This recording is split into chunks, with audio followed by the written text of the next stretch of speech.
Wrigleyville welcomed back the Northsiders last night, but it was a painful homecoming as the Cubs lost one and nearly two of their starting outfielders to injury. The Bats saved the night as the Cubs slammed 3 big home runs against Reds pitching and got a hand with some solid D for their second straight win to kick off the homestand. Tonight, Big Z looks to bounce back from a rough start in Philly against Dusty's Reds in what could be another slugfest next.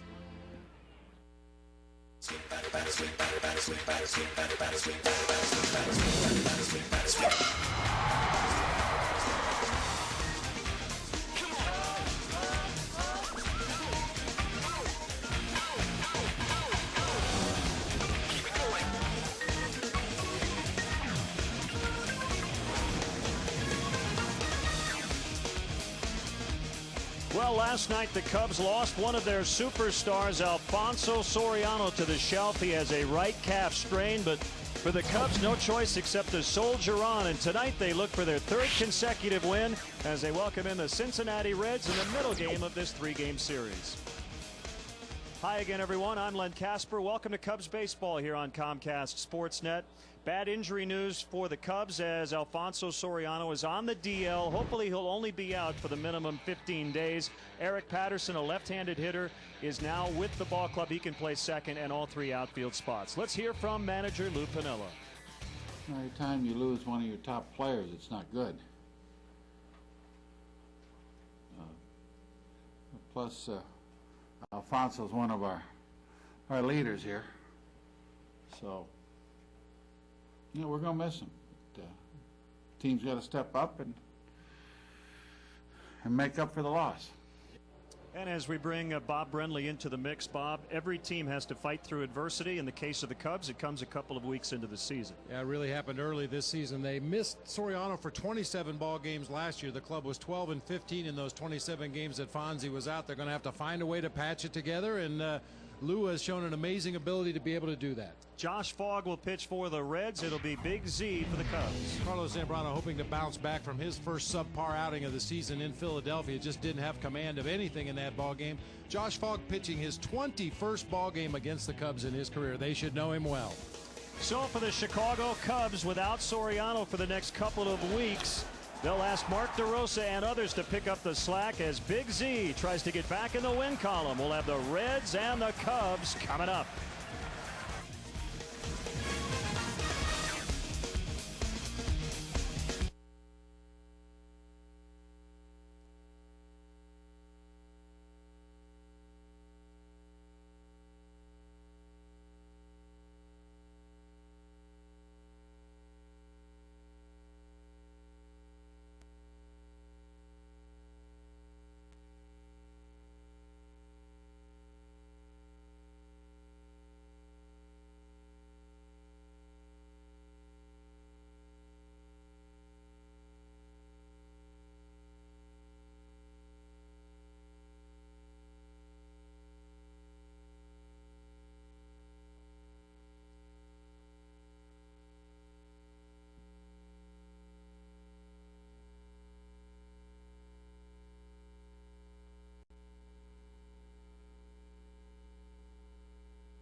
Comcast Sportsnet is brought to you in part by Chevy. Log on now to ChevyDriveChicago.com. Check us out today, ChevyDriveChicago.com. Midas for brakes, oil changes, tires, and more. Trust the Midas touch.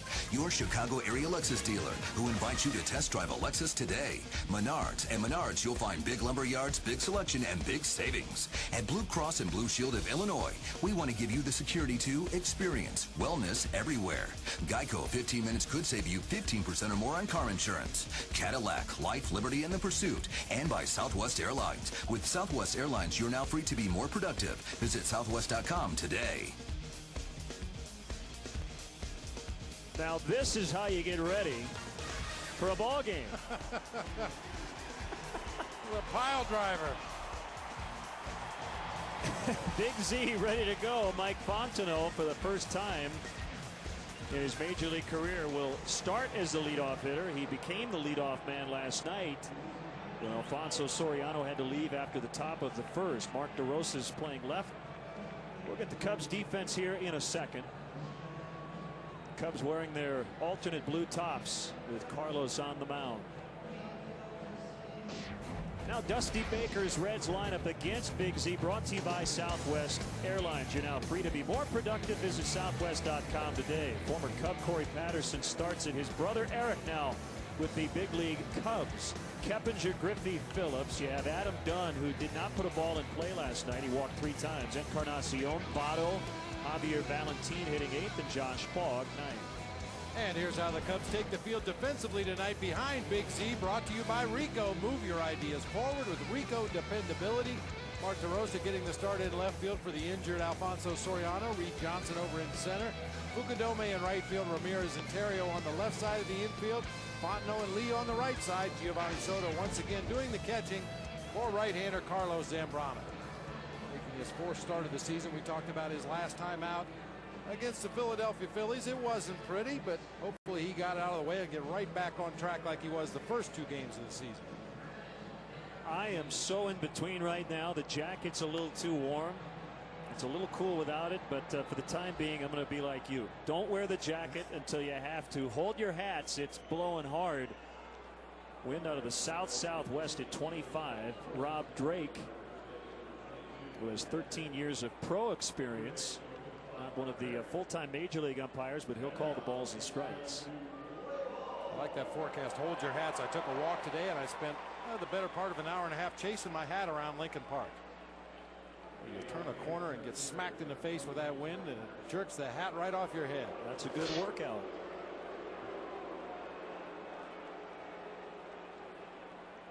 Corey Patterson digs in 0 for 4 with a sac bunt in the opener. Cornermen play in, and he pops up the bunt attempt, and it's back over the screen and out of play. We are underway.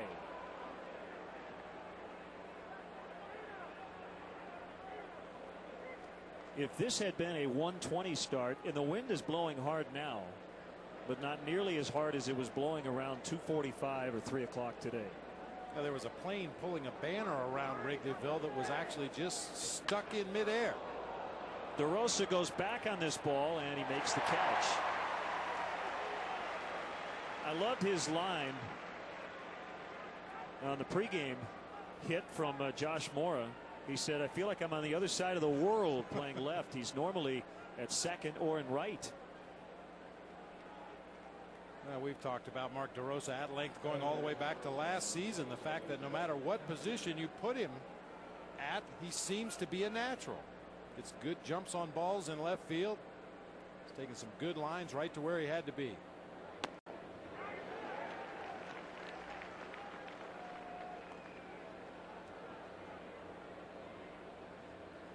Keppinger, the shortstop, 2 hits, an RBI, and a run last night. So does this mean spring is finally here? It sure felt like it today. Yeah, go ahead and put your overcoat and your scarf and your gloves away. At your own risk. Yeah. Well, we would take this the rest of the way. A very comfortable evening here at Wrigley. Maybe not so comfortable for the pitchers with that wind howling out the way it is, but good night for a ball game. And it should figure to affect Josh Fogg a lot more than Carlos Zambrano. Big Z with that power sinker, power slider. It's Kosuke out in right, so both fly balls to the opposite field, and both for outs. And one way you can tell that it's very windy is the only flag atop the scoreboard is the American flag. Can't check out the standings with the flags out there because you're afraid they're going to blow away. Cubs are tied for second in the National League Central with Milwaukee at 8-5. The Cardinals One of just 2 teams in the majors with 10 wins. Arizona, the other club. Cincinnati's at 6-8. Cubs are 8-5. Along with Milwaukee, Pittsburgh at 7-7. Houston is in last at 5-9. The Reds have lost 4 straight. Griffey hits a ground ball to shallow right for Fontenot, who throws to Lee. And a nice efficient 1-2-3 first inning. It took 8 pitches for Zambrano. Cubs are coming up.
First year at the helm of the Reds.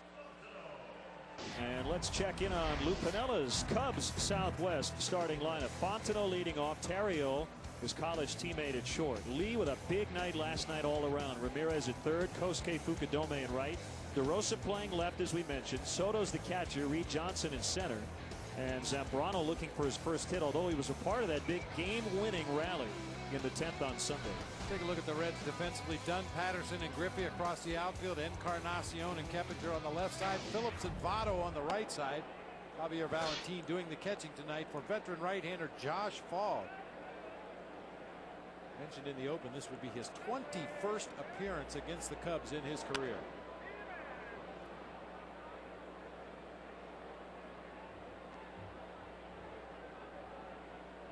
See the numbers so far this season for Josh Fogg. Giving up 9 runs total, only 7 earned runs in his 9 innings of work. He's one of those pitchers, Len, that will invent stuff out there on the mound. He'll cut his fastball, he'll sink it, he'll change speeds on all of his pitches. Throws a curveball, slider, change up. Votto with the easy play. Fogg covering.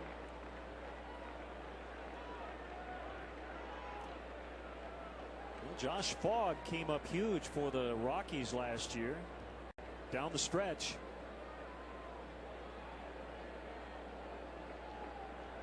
Went 3-0 over his last 7 starts of the regular season. Went 9-4 over his last 19 starts. And he has won his last 3 against the Cubs dating back to August 12th of 2006.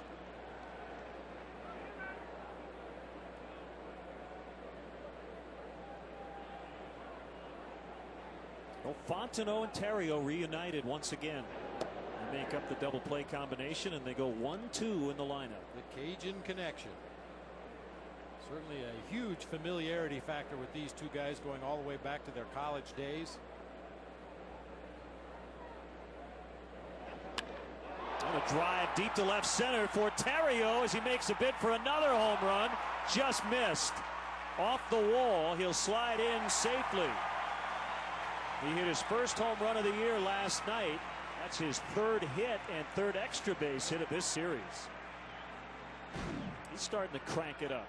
Yes, he really is. He's hitting mistakes, and that was a mistake. A breaking ball that stayed in the middle of the plate. Terrio stays back well and drives it into that gap in left center field.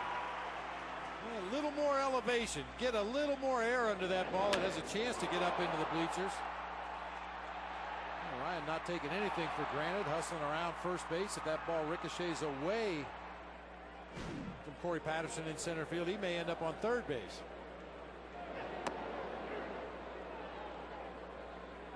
Derrek Lee had the go-ahead and ultimately game-winning 3-run homer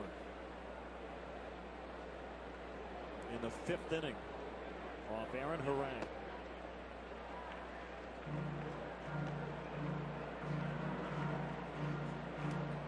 He's tied for first in the National League with 5 home runs. Didn't hit his 5th until the 1st of June last season. Yeah, a lot of concern last year in the early part of the season. Where did the power go for Derrek Lee? He insisted he was 100% healthy. The wrist was not a factor. He just explains it away merely with the fact he was hitting too many ground balls. This year he's getting the ball up in the air, and over his last 40 games going back to last September 1st, 12 home runs, 15 doubles, 366 batting average. That's a pretty good couple-month run. He dumps that one in front of Griffey. Terrio's going to stop at third base. And they're at the corners with 1 out for Ramirez. So Lee stays hot.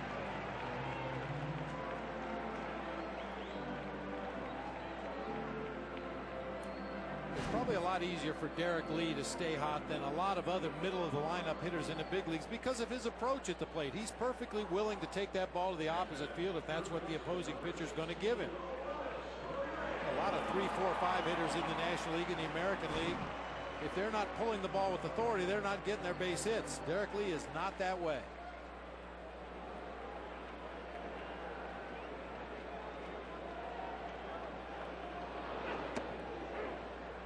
That's a good point. You can do it as a pull hitter, but it's a lot more difficult. You can do it if you don't run well, but it's a lot easier when you can leg out an infield hit occasionally and hit from foul line to foul line. And by and large, the elite hitters for average in the game, really, if you go back to the start of baseball, used all fields. Hit them where they ain't.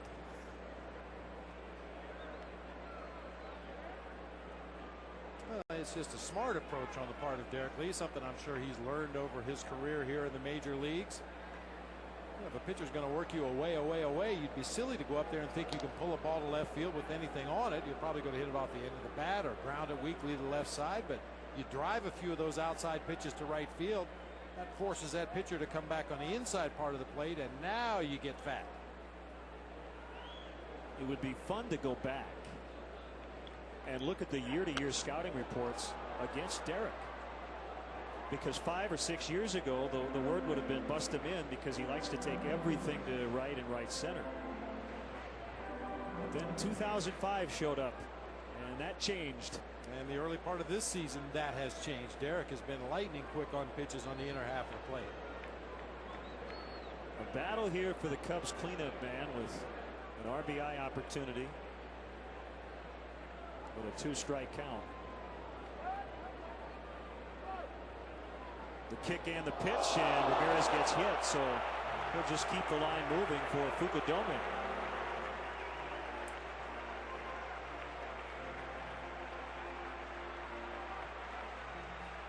They are loaded. Well, for Fogg, the first batter he's drilled all year. Like a fastball, he was trying to go inside. It just continued to run further inside. Got Ramos right there on the wallet. I think he'll be okay.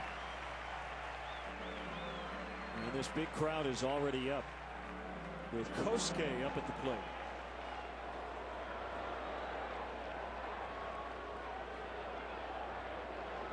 The Reds are still in double play depth, and that is outside on a fastball, ball 1.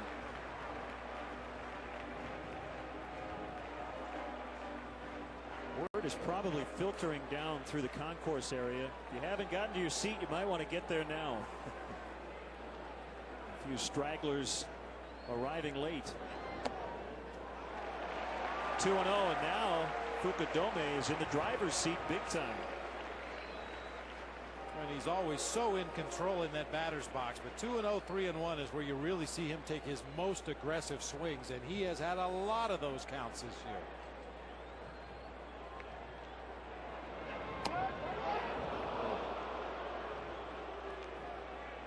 baseline off-speed pitch just at the bottom of the kneecaps. Gets the called strike from Rob Drake behind the dish. Terrio doubled, Lee singled, Ramirez was hit by a pitch. Good chance to get the early lead. And be aware of pass balls and wild pitches tonight. Javier Valentin is an offensive catcher. He can struggle back there just receiving pitches.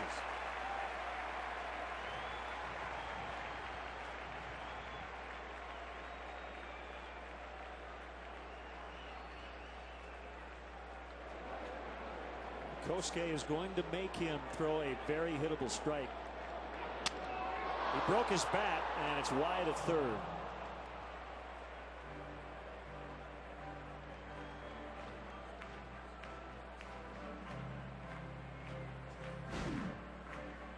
Got a fastball out away from him. He made a bid for extra bases right down that third baseline, but ends up with a tent peg in his right hand as he starts down that first baseline. That bat really splintered.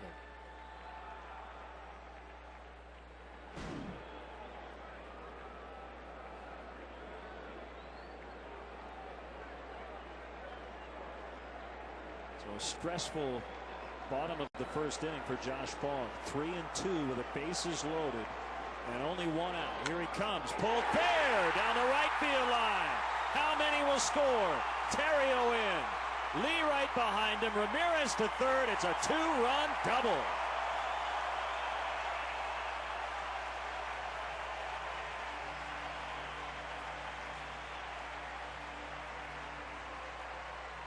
Oh, about using all fields. Just missed down the third base line on the 3-1 pitch. Turns this one around, hooks it right down the first base line. How do you defend a guy like this?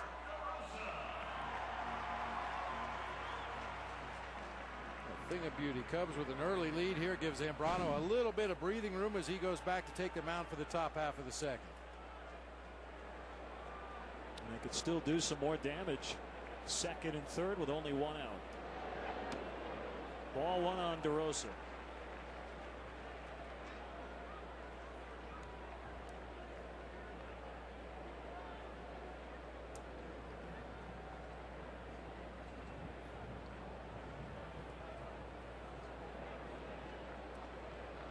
One-0 pitch, caught the outside corner mark, hit a home run in game one, and that continued a very positive trend against the Cincinnati Reds going back to last year. He has put up wiffle ball type numbers against the Reds. Now with numbers like this, 17 ball games, a .509 batting average, driven in 14 runs along with 7 walks. He was 2 for 4 last night, and in his career against Josh Fogg, 4 for 6. A 1-2 pitch is downstairs, so he went 2 for 4 last night, and his average since the start of 07 went down 1 point. When you go 2 for 4 and your average against the team goes down, that's a pretty good indication that you're seeing the ball real well, or they're making a lot of mistakes on you, one or the other.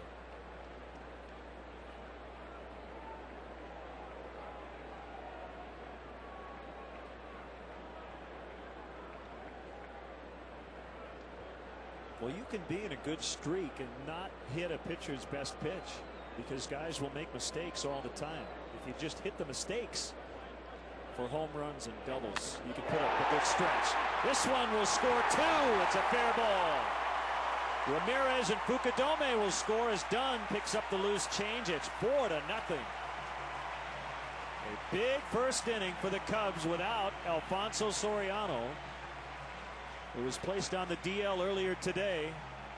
Well, the Cubs picking up where they left off last night. They scored 9 times. Well, the scouting report on Josh Fogg is he needs to be perfect to be effective. And by that I mean he needs to keep the ball out of the middle of the plate, work the corners, get some movement on his pitches, change speeds. He's made some mistakes over the heart of the plate in the early going, and the Cubs have really jumped on him.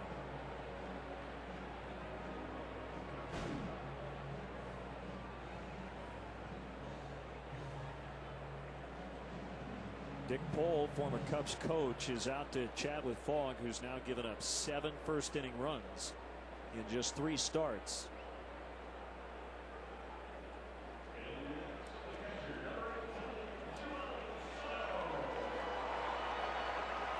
So the on-base streak has reached 5 consecutive hitters, starting with Terrio. And it's Giovanni Soto facing Fogg for the first time. Tapper foul.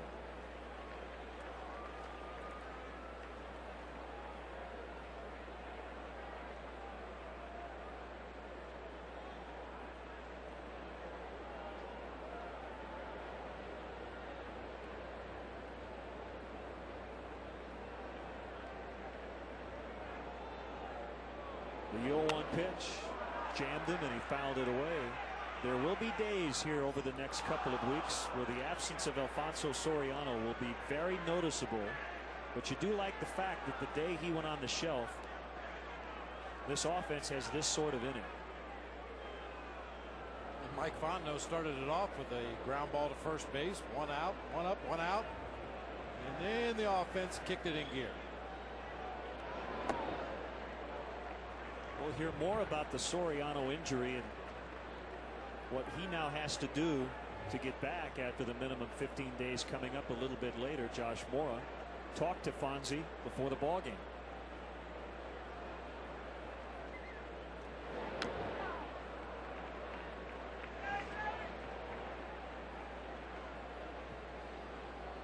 Josh Fogg's biggest attribute on the mound over the last 2 or 3 years has been his ability to command all of his pitches. Throw his cutter on the outside part of the plate to a righty, throw it right at him and break it over the inside part, change speeds on his breaking ball. Just hasn't been able to command that cutter the way he needs to be effective. He gets Soto on a called third.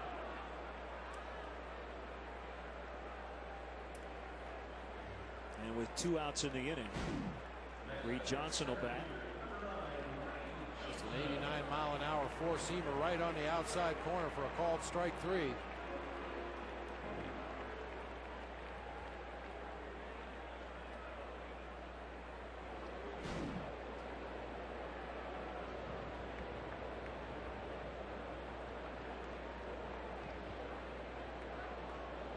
Reed Johnson has enjoyed these couple of night games. He said it's, especially for a new guy, it's tough to get a read on playing the outfield here because you don't always take batting practice before a day game.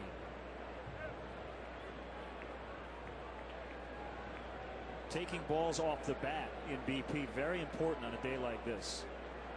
Try to gauge the wind. And Johnson is still learning this ballpark.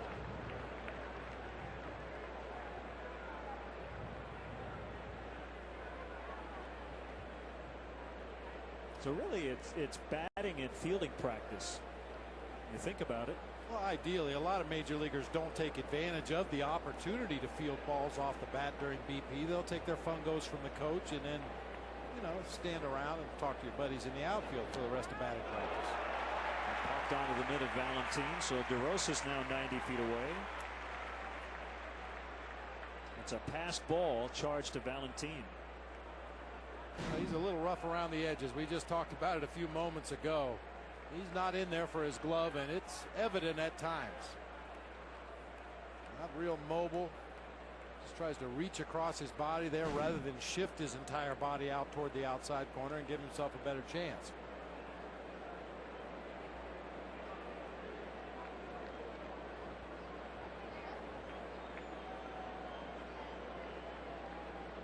The 2-1 pitch to Johnson is popped up. And the first baseman Votto will record the third out. A big first for the Cubs. They scored 4 times. Carlos Zambrano will take the mound in the second, facing Phillips, Dunn, and Encarnacion.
Grounding ball foul off the bat of Brandon Phillips. We're in the second inning. The Cubs played at 4 against Josh Fogg.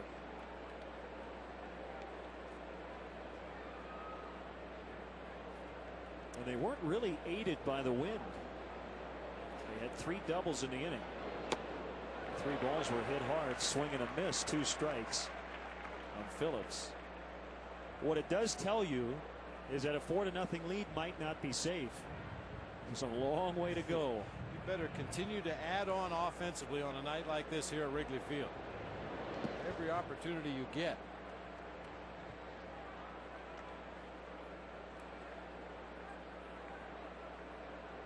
We know this Reds ball club, even though they have not swung the bat particularly well so far in this series, and they've struggled with runners in scoring position, we know what they're capable of. A foul tip strikeout. Number 1 for Carlos. Good start to this ball game for Big Z. A quick 1-2-3 first inning when he only threw 8 pitches, and retires Brandon Phillips on strike 3 right here. Just beat him to the catcher's mitt with a fastball.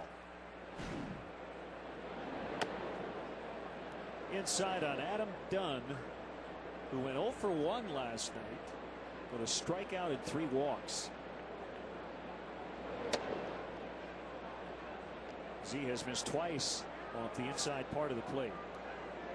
Carlos is 10-9 in his career against the Reds, but he went just 2-4 last year with a 5.30 earned run average. Well, you get to the point where you almost say to Adam Dunn when he digs in, just take first base. Why even build up the pitch count?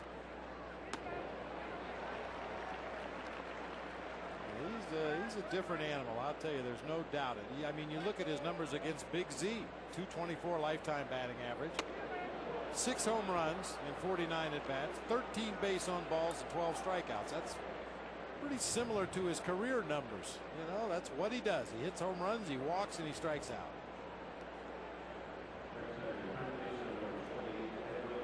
That's a lot of mustard on that hot dog.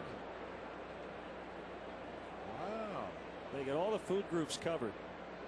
Is there a waffle? Be a waffle head. That's one of the food groups, right? There's waffles, pizza, hot dogs. Is there a hamburger around? Nice headgear. I like that. Oh, especially like that pizza. Makes me hungry just looking at it.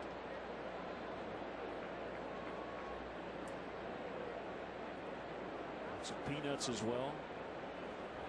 Although when I see that shot, it makes me thirsty.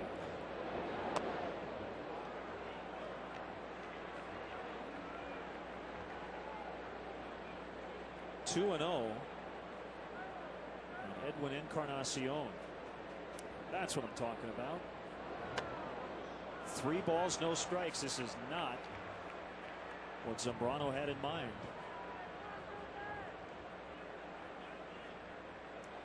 He has thrown a lot of strikes early on. Just 2 walks in his first 21 innings to this point. Make it 3 walks after the free pass to Dunn. Well, for Carlos Zambrano, those are spectacular numbers. That tells you how good he was his first 2 starts of the year. Just pounding away at the zone. Flared out into shallow left center, and it's going to find a spot for the Reds' first hit. I'll go back to your quote from earlier. Hit them where they ain't. Hit 'em where they ain't. That's the truth. A full swing this time from Encarnacion. Got jammed a little bit. Well, that's tough for an outfielder, especially an outfielder that hasn't had a lot of experience out there in left field for Mark DeRosa. You see the full swing. You see the trajectory of the ball off the bat. You freeze momentarily, and then you realize he didn't hit it well. I'm going to have to go like crazy to catch up to that one, and he wasn't able to get there in time. Joey Votto with his first home run. He got under one to left. And DeRosa's now going back, and it's going to drop on the track, bounce over the wall. So Dunn will score. Encarnacion at third. It's now 4-1. This is where Carlos really has to let the stuff that he can't control go. DeRosa just lost that ball off the bat. It's that time of evening, kind of not quite nighttime yet. The lights haven't really fully taken effect, and I think he just kind of lost it in the dusk. By the time he picked up where the ball was and tried to recover it, hit the warning track and bounced on up into the bleachers for a book rule double.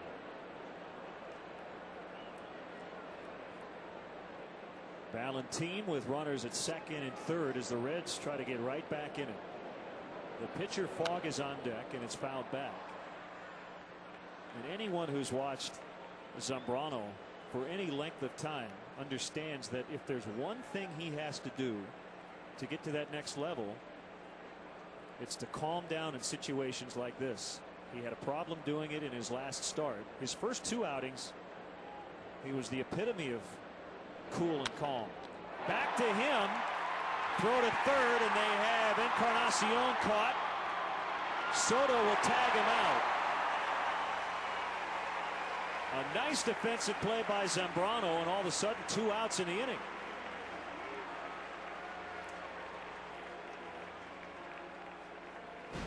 Good reactions that time from Big Z on the mound. He gets the comebacker, immediately checks the runner at third, and no hesitation whatsoever. When he saw that Encarnacion was out there in no man's land, he didn't run at him. He didn't mess around with the ball. He just fired it to Ramirez.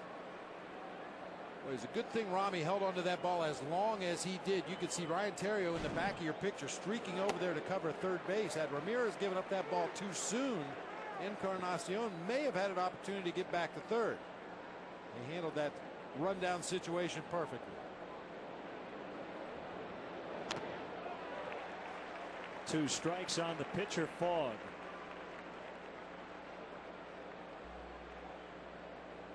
Well, this would be a nice escape for Carlos.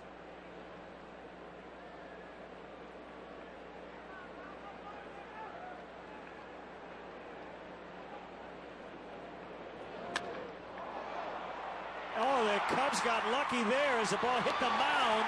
Terrio able to throw out Fogg. That ball was ticketed for center field, but it kicked straight up as it hit the pitcher's mound. Well, a little luck never hurt either. 4-1.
Cubs baseball is brought to you in part by Kia Motors. Kia, the power to surprise.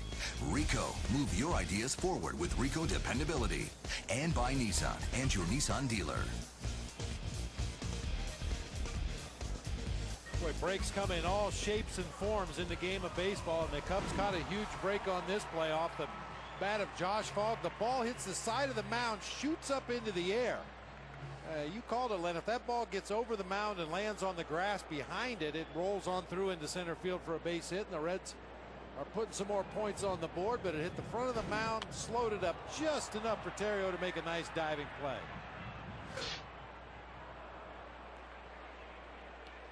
One strikeout on Carlos, who was a part of the game-winning rally in the 10th inning Sunday at Philadelphia. He hit into a fielder's choice on what might have been a double play ball, but Chase Utley threw it away. And that allowed Ronnie Cedeno to score the game-winning run. So he's pinch hit already twice this year. Boy, and you know everybody in that Cubs dugout in Philadelphia was holding their breath when they saw Big Z chugging down that first baseline. He goes down on strikes. Don't do it. You got a pitcher coming off the bench cold late in the game to pinch hit, and he puts the ball in play, and he knows if he legs out that relay to first base, Cubs have a chance to keep the inning going, possibly score a run. Utley threw the ball away, and Ronnie Cedeno scored easily, but Big Z was really busting it down that first baseline. And while he did not break his bat over his knee, he did, with the handle, hit himself in the helmet as he walked into the dugout. Just don't do it now that you put your helmet back in the rack. A tennis player a week or so ago that I don't know if you saw the replay, he beat himself in the head with the racket a few times and drew blood. Did you ever injure yourself punching something in the dugout?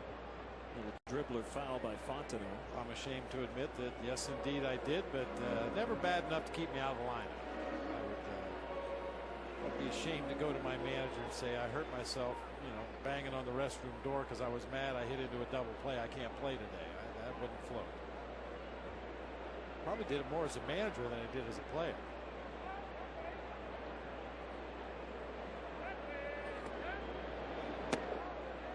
Inside corner, strike three.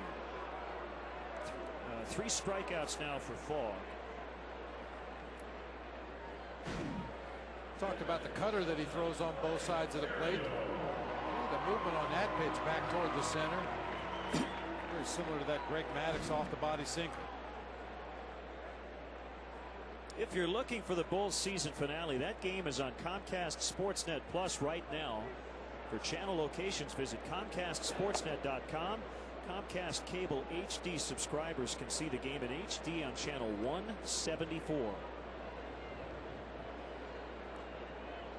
Ryan got that big 4-run rally started with a 1-out double in the first inning.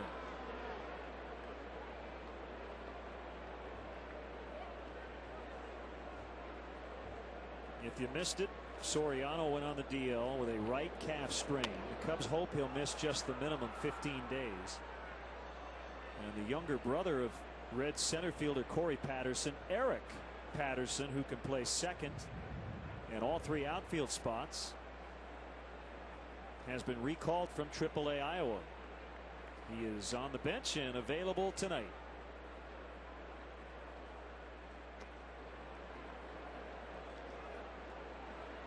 And I'm sure a lot of Cub fans out there are wondering why not Matt Merton. I think we both agree. We talked about it before the ball game. If you're going to bring Matt Merton up, you're almost committed to running him out there and letting him play every day. Just see what happens. And I think Lou likes what he's seen from Mark DeRosa. He likes what he's seen from Mike Fontenot, and thought this was a good opportunity to maybe go in a little bit of a different direction. And, you know, rather than bring up Matt Merton, who has been hitting well in AAA, hasn't had a lot of extra base hits, but he's been hitting well. But Eric Patterson gives Lou a little more versatility. He can play outfield, he can play second base, he can be used as a pinch runner, part of a double switch late in the ball game. Just keep that theme of versatility going right now. The 1-2 pitch is a fly ball hit into right, and it's Griffey who made a quick right turn to come in and make the catch, and that ends the inning. 5 straight retired by Fogg since that 4-run first inning.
underway in the third inning.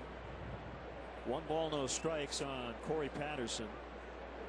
And he bunts. It's picked up by Zambrano. Not a good throw, but they got him as Derrek Lee has maybe won the Gold Glove in the last week. He continues to make excellent plays look very routine. He makes it look like he's using a bushel basket out there instead of a first baseman's mitt. I didn't think there was any way Derrek would be able to make this pick. Zambrano picked it up with a bare hand, threw off balance all in one motion. The ball got back toward the runner, and somehow D. Lee manages to reach down there and pick that ball out of the dirt just in time to get the out. Derrek is very modest, but I was struck by his comment after the play he made on Sunday. He said it was an easy play. This is an easy play for Fontenot. Keppinger's gone. So I said today, I said, you got to be kidding me. That was not an easy play. He said, yeah, actually it was. All I had to do is reach my glove down. He said, well, it was kind of hit hard. But he says it in a way, it's just, that's how he feels. That's what I do. He made another one last night. And Fontenot with that diving play. You'd have to say the top of the 7th was the turning point. The Cubs were ahead at the time, and Griffey goes against the shift.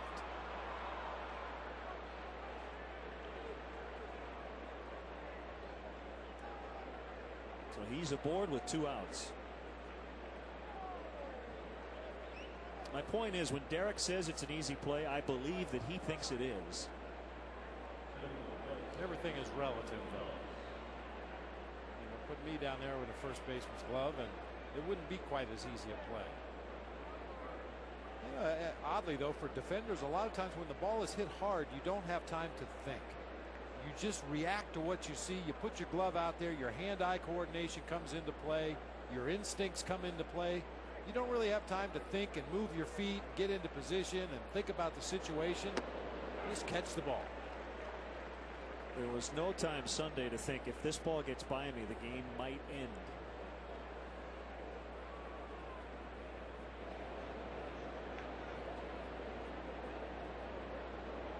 The inning extended by the Griffey hit. A slider for a strike. One of the problems for Zambrano in his last start, he was not happy with his fastball. He threw a lot of heaters at 88, 89 in that outing in Philadelphia. Usually when he's at his best, he's up around 93, 94. That one was clocked at 93, and it freezes Phillips. The Reds leave 1. It's 4-1.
Field, I'm Josh Moore outside the Cubs dugout. Had a chance to talk to Alfonso Soriano just a few minutes before the game and was struck by the fact that he's wearing a boot on his right foot.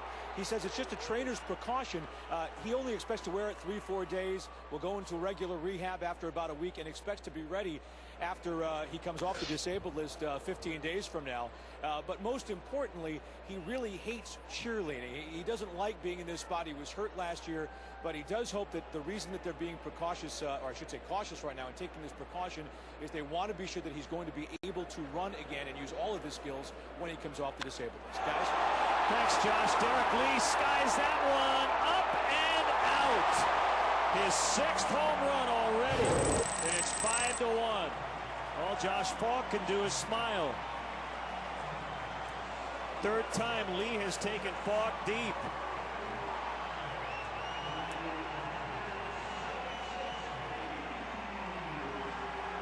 D. Lee had a home run swing on the first pitch of the sequence right there, fouled it off. A lot of times the hitter, you think you're never going to get another pitch that good again. Our Heineken home run replay. Derrek Lee gets it again, does not miss it the second time. Outside corner strike.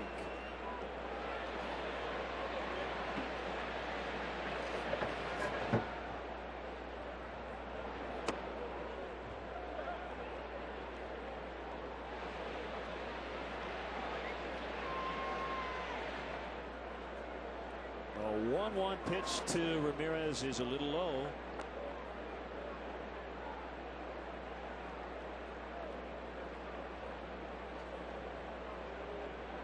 Five hits for the Cubs. 4 have gone for extra bases. 3 doubles and a home run. And that gives them 4 home runs in the series.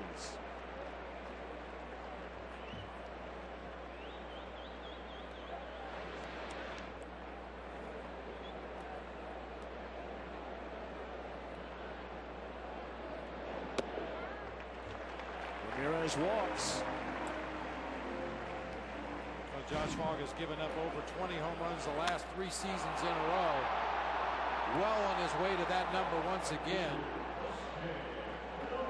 Derrek Lee with the first of what we hope is many Heineken home run replays tonight.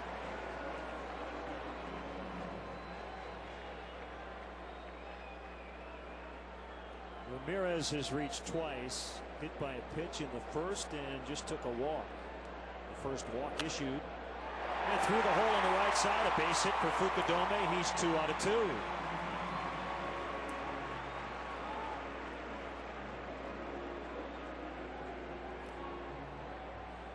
Time to check out tonight's Menards Big Lumber stat.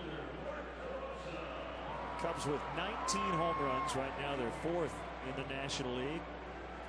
Arizona beat the Giants earlier today 4-1. Brandon Webb is now 4-0 and Barry Zito is 0-4. A couple of ace pitchers going in opposite directions. I had a chance to see a couple of innings of that ball game this afternoon. Barry Zito's fastball topping out in the mid-80s. He was pitching at 82, 83 miles an hour. His ERA isn't that bad. It's at 4.5.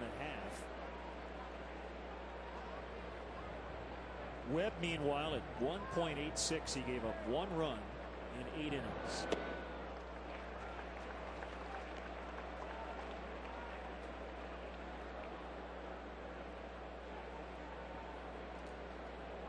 Derrek Lee with a home run streak. He has gone deep in each of his last 4 games here at Wrigley Field. Final 2 games of the first homestand, and 1 last night, another one tonight.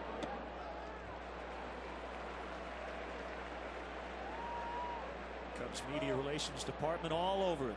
If he does that all year, it'd be some kind of a record, wouldn't it? Yeah, it would. Would be at least 81 home runs. And Fogg all of a sudden can't find the strike zone. The bases are loaded with nobody out. Cub fans still looking to get tickets to the hottest Cubs games this year. Visit Cubs.com and click on StubHub, the official fan-to-fan ticket marketplace of Cubs.com. See a Cubs game from the best seats at Wrigley Field. Check out StubHub at Cubs.com, where baseball is always on. The bases are full with no outs. Tell us about being a hitter in this spot. You have to calm yourself down a little bit. Well, this is the best spot to be in, right? Absolutely, and you've got a pitcher on the mound who's struggling with his command a little bit. The worst thing you can possibly do is be overly aggressive and chase a bad pitch out of the strike zone and maybe hit into a double play or something like that. But Giovanni Soto is in the driver's seat right now. Fogg is struggling. He's already ahead in the count 1-0. You can afford to look for one pitch in one location right here. If you don't get it, take it, even if it's a strike. You play this at bat right now like it's 2-0 or 3-1.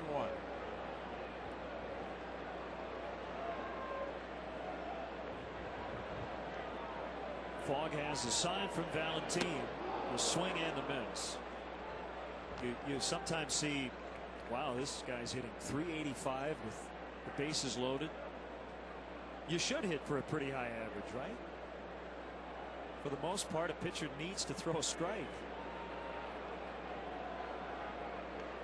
Well, and Fogg has really limited his arsenal in the ball game tonight. We've seen the sinker, we've seen the four-seamer, we've seen the cutter, and a couple of sliders, and that's been it.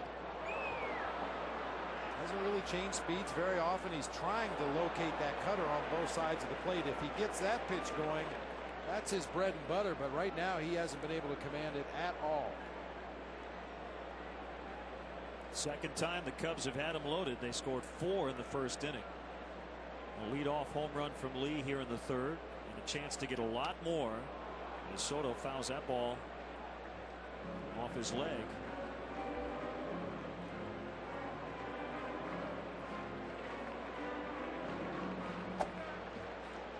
It was a big start to this series when Ryan Dempster beat the ace of the Cincinnati staff, Aaron Harang, last night. Now the Cubs have their ace, Zambrano, tonight against Josh Fogg.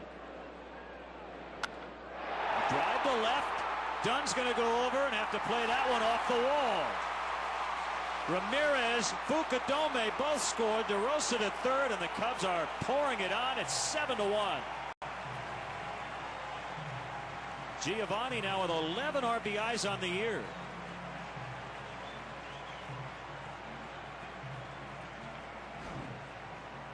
Well, that was a nice at bat by the youngster Giovanni Soto. Fogg continuing to try to get in on his hands, and Gio just won't let him. Nice quick swing right there, driving that ball into the gap in left center field. And it's going to be a very short night for Josh Fogg. So right-hander Mike Lincoln will come in. Still nobody out. Runners at second and third, and the Cubs leading 7-1.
A couple of days, Dustin Eggleseder, who won the ultimate 7th inning stretch competition from last year. Dustin up here with his father John, and always great to see Dustin, and good luck charm here in the 3rd inning.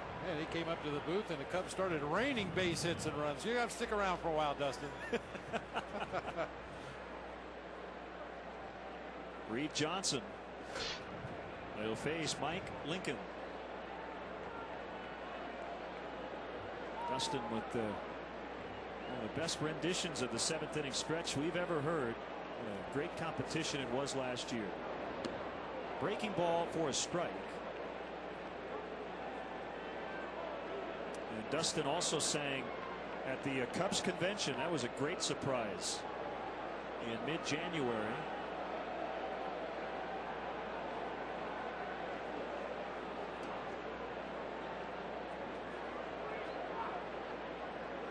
Seven to 1 Cubs. Inside on a heater. Mike Lincoln made his first major league appearance on April 3rd since May 3rd of 2004 when he was with the Cardinals. He spent the 05 season on the DL recovering from Tommy John surgery in mid-04 and did not pitch in 06 and 07. So he's back. Wearing number 57. He wore number 84 in spring training. Never a good sign when you're wearing numbers that start with 8s and 9s. Usually it doesn't mean you have much chance of making a ball club.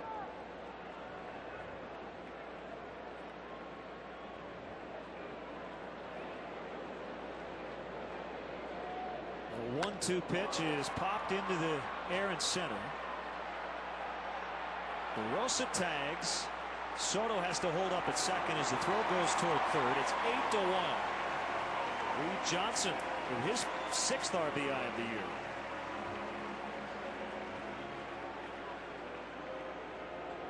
Well, a lot of highlights already, and get Chicago Sports News Nightly on Land Rover Sports Night with all the highlights coming up after Cubs post-game live. Full recaps of this one and the Sox as well.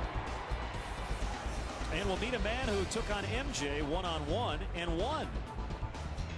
Join Pat and Chris for Land Rover Sports Night tonight after Cubs post-game live, only on Comcast Sportsnet, fans' best friend. Zambrano rolls it foul.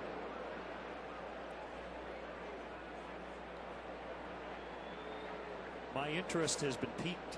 Someone took on Michael Jordan one-on-one. Now it doesn't say what sport. Are we to assume it's basketball? Didn't want to brag about it. Just stay tuned. I think the copy said we'll meet a man. I've already met you.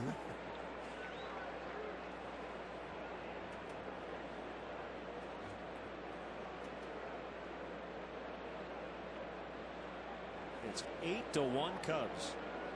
A 4-run first and now a 4-run third. As Ted Lilly knows, no lead is safe. The Cubs last week in Pittsburgh had a 7-0 lead early on and ended up going 12 innings. And the wind is howling out of Wrigley Field again tonight. It's good to see the offense continue to pour it on. Smacked in the left for a base hit. Soto's going to be sent.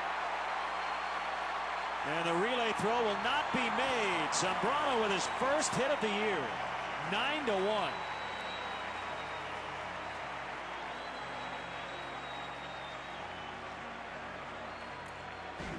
We were talking earlier about good hitters going to the opposite field. Carlos has to get up on his tippy toes to get on top of that high fastball and tomahawks it down into the left field corner. A lot of base hits to that opposite field. Mike Quade waving Giovanni Soto the whole way. Keep the line moving. And it is going to be a very unsightly line for Josh Fogg tonight. Charged with 9 earned runs in 2 innings plus.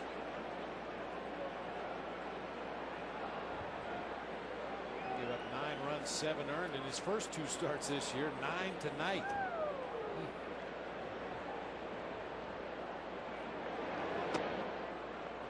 Outside ball 2. Cubs have played it 18 runs. And let's see, less than 11 innings in this set.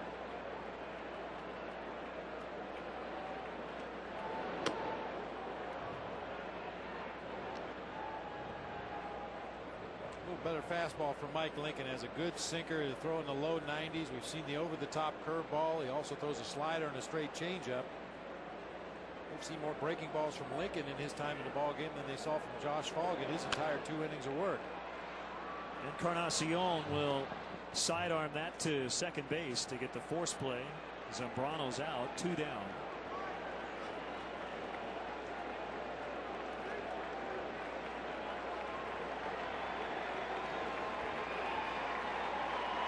Nice hand for the Cubs starting pitcher from behind the dugout as he goes down the steps after an RBI hit.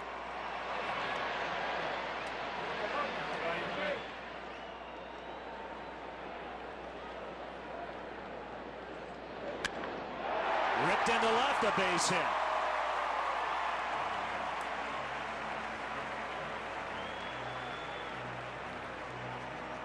Everybody hits.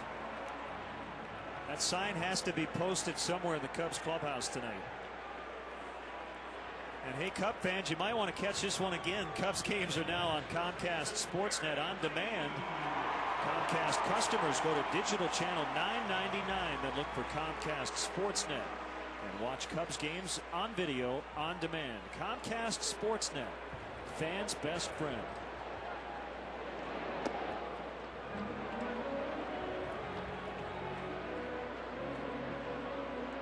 Bat number 2 in the inning for Derrek. We're in the third, and Derrek Lee is the third Cub to have 3 ABs in this ball game already. We're in the third for the second time.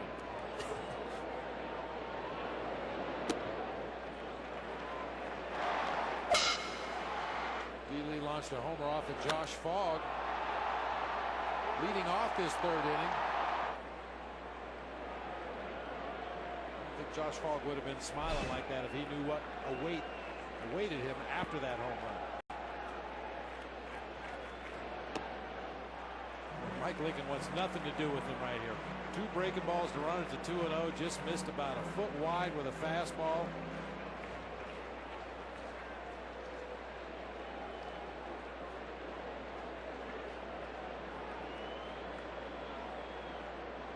See where Valentin is set up on a 3-0 pitch. A lot of times a catcher will put the glove right down the middle. But with the way Lee has been swinging the bat, he didn't want to take a chance. He was going to have the green light.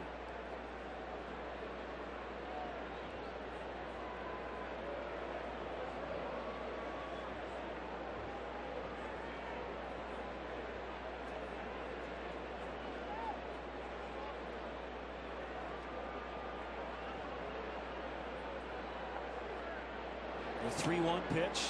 He went off speed and he missed on a breaking ball. As Derrek Lee makes his way to first, don't miss the action as the Cubs battle the Pirates this Friday. Game time is 1:20, but be sure to get there early. The first 10,000 fans will receive an exclusive, limited edition Derrek Lee bobblehead doll, compliments of Van Campen. Well, you've been talking about that beard on the bobblehead. You're going to have to get a Sharpie and make some adjustments. Derek's grown a little more facial hair this year. They're loaded up again, this time with 2 outs for Ramirez. Strike 1 on a fastball. 9 runs on 9 hits for the Cubs. The Reds with 1 run on 3 hits.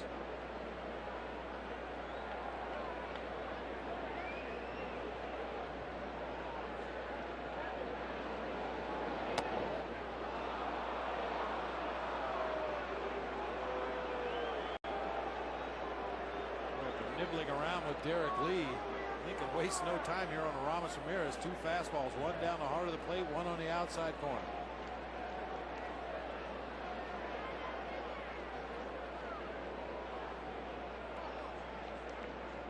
And Lincoln steps off.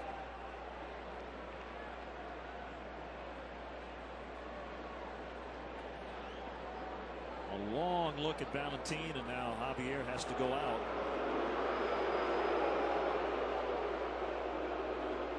Reds are playing the delay of game tactic right now. Operating under that theory, the longer they have the ball in their hands, the less chance the Cubs have of hitting. Well, the wind might be blowing out in St. Louis. Adam Wainwright has gone deep, and the Cardinals lead again tonight 3-0 over Milwaukee in the top of the fourth. The Cardinals are 10-4. Finally, the 0-2. It's outside.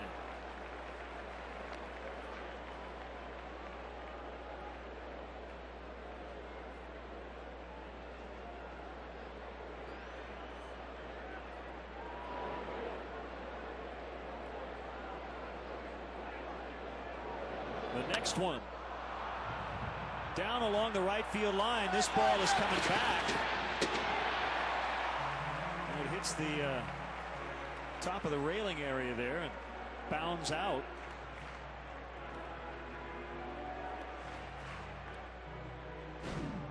And Joey Votto with limited major league experience, learning the nuances here at Wrigley Field with the bullpen down there. He's got his own pitchers trying to get out of the way. Just can't get over there to the wall in time to make that play. The wind was pushing that back toward the field of play right there. Fortunately got up in the seats. Ramirez lives to swing again. Here's the 40th pitch of the half inning. Oh, man. I think Ramirez got hit by the pitch, but he swung at it.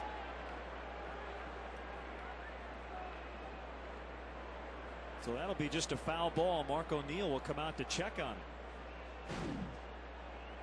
Ouch. Oh, yeah, that fastball just continued to run up and in. Looked like he fouled it off his upper part of his right arm there, up above the elbow. He did make contact with the bat first. That was a strange looking play. It sure was. I thought it got him on the hand initially, looking at the way he swung at that pitch as it continued to run further up and in.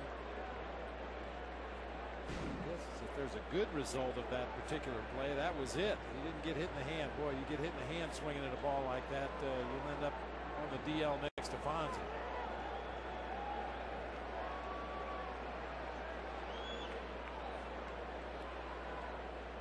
The next 1-2 offering. Valentin blocked it, but not well enough.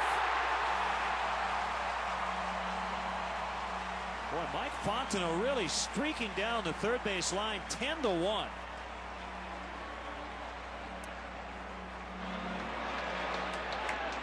Talked about Valentin's struggles defensively behind the plate earlier in the ball game. And if you're the base runner at third base, you constantly have to anticipate every pitch is going to be in the dirt, and if it is, I'm going to get a good jump. And Mike Fontenot, as you said, came streaking down that third base line, had a great jump, gets in ahead of the tag.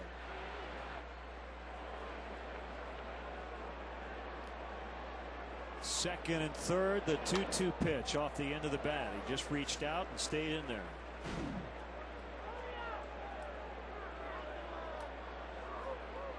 Jerks that slider over to the left-handed batter's box. Valentin looked like he was pretty proud of himself for blocking that ball, but it got far enough away for Fontenot to alertly come home and score.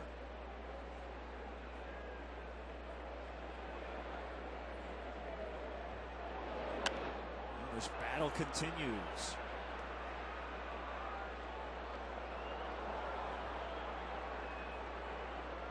We're only in the third inning, and the Cubs lead 10-1.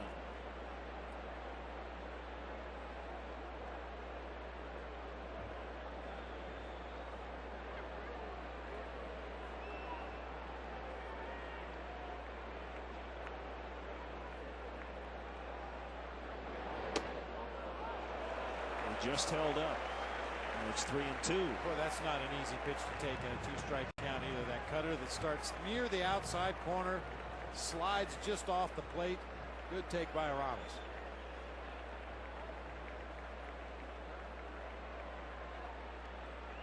You can tell he's locked in. Not that time, as he waves at a breaking ball for strike three. A huge inning for the Cubs. They put up a 6 spot. And they're supporting the ace tonight. It's 10-1.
Cubs to this point.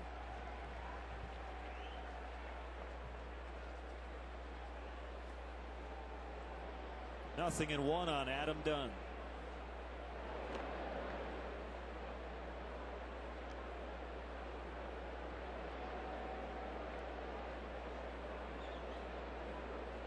Still adding up all the hits and runs and left on base. 6 runs on 5 hits. Nice problem to have, isn't it? It sure is. A line out to Fukudome is done for the first time. Put a ball in play in this series. Aflac. Time now for our Aflac trivia question. Ken Griffey Jr. is 9th on the Reds' all-time home run list. Can you name his current teammate that is ranked 6th?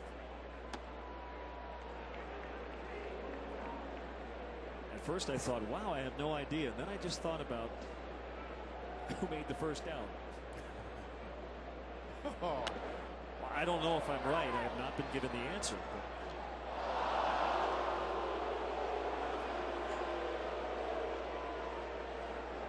Just looking at the Reds roster, I know it's not Norris Hopper. Ryan Friel, maybe? Paul Bacco, no.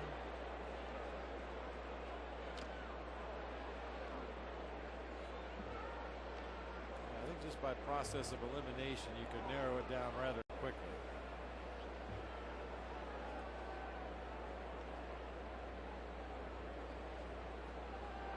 The 0-2 coming to Encarnacion, a slider buried in the dirt. If you're looking for the Bulls season finale, that game is on Comcast Sportsnet Plus right now. For channel locations, visit ComcastSportsnet.com. Comcast Cable HD subscribers can also see that game in HD on channel 174.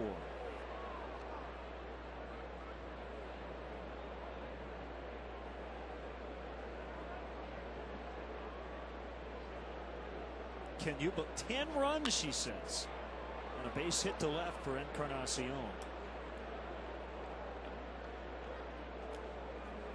Ticket sales are at a record pace, but plenty of tickets are still available for the 2008 season. To purchase tickets, visit Cubs.com, call 1-800-THE-CUBS, or visit the Wrigley Field box office.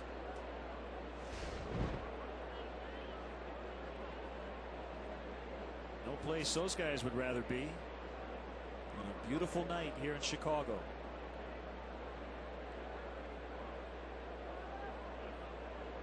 A wild one in the Bronx, the Red Sox and the Yankees. It's 9-7 Boston. In the top of the 5th. The Red Sox are still batting. They have scored 6 times. They trailed 7-3 going into that inning. The liner is caught by Terrio. The throw back to first is late. So Votto lines out. And then Encarnacion just avoided being doubled up.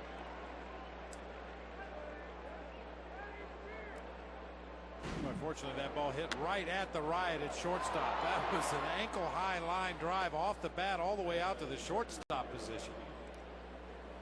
Terrio goes down to a knee, spins his wheels a little bit as he gets up and attempts to make that throw across the diamond, and Encarnacion back in on his belly.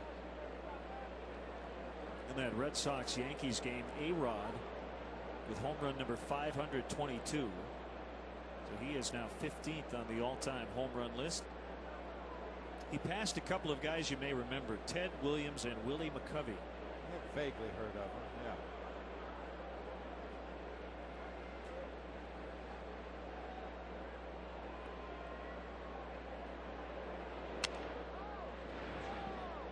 Valentine will have to get a new piece of lumber.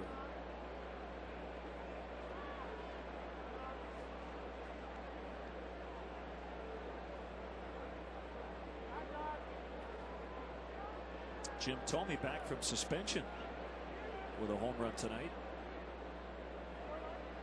White Sox are in Baltimore. Junior went deep off Ryan Dempster last night. First time he had ever homered off Dempster. So he is now connected off 379 different pitchers.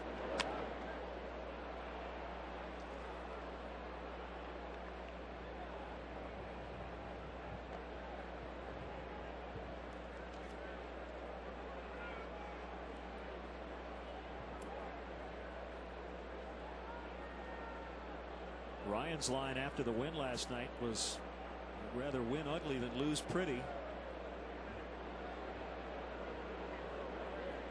Didn't show his normal command, at least what we had seen previously. He walked 5, but he did exit with the lead.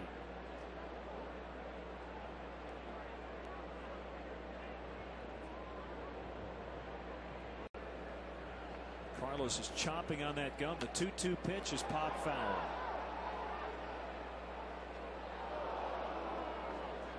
Saw Frank Thomas on that active home run list. He's also creeping up on another record. Most plate appearances in Major League Baseball history without a sacrifice bunt. Armin Killebrew leads the list for most plate appearances.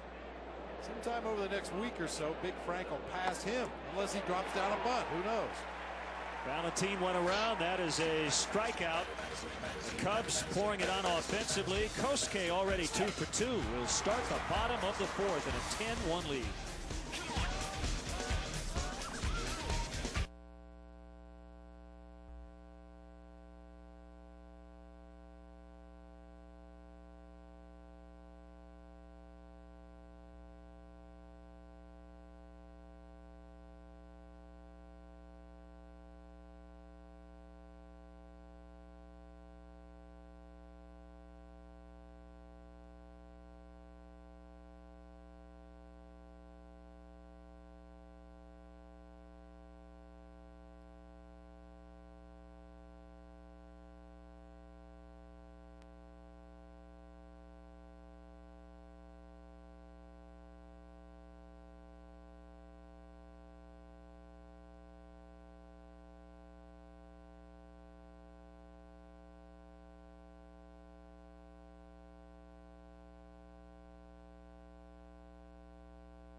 Right on his shoulder every time he comes back to the dugout. Drink some Gatorade, drink some water, big guy. And then he's going to get into his own personal mix.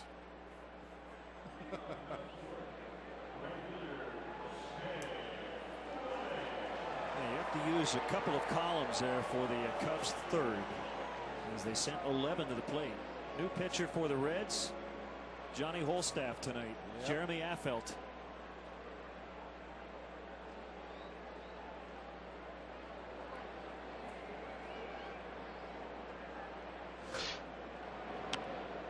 Fouled back by Fukudome.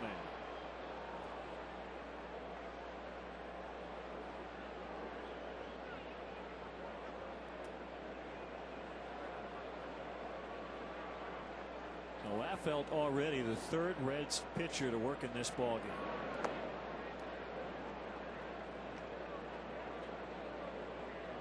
This is the kind of ball game that will force you to think about making a roster move after the game, depending on how well Dusty and his staff are able to patch this together the remainder of the way for the Reds. You overextend some of those guys in that bullpen in a ball game like this, and you find yourself reaching into the minor league system to bring up some healthy arms.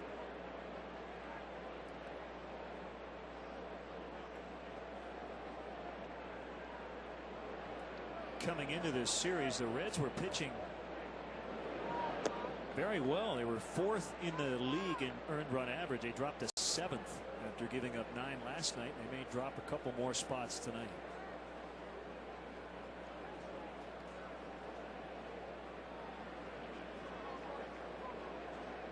A 2-2 pitch drops right into the zone on a curveball. Strike 3.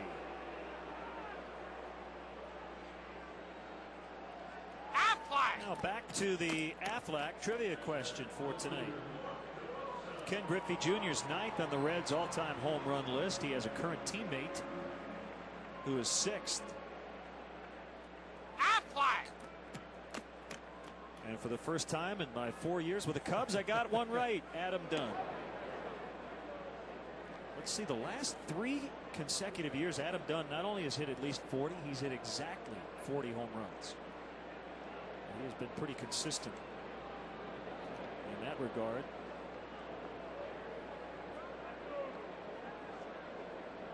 If he hit more than 40, the expectations would be way too high.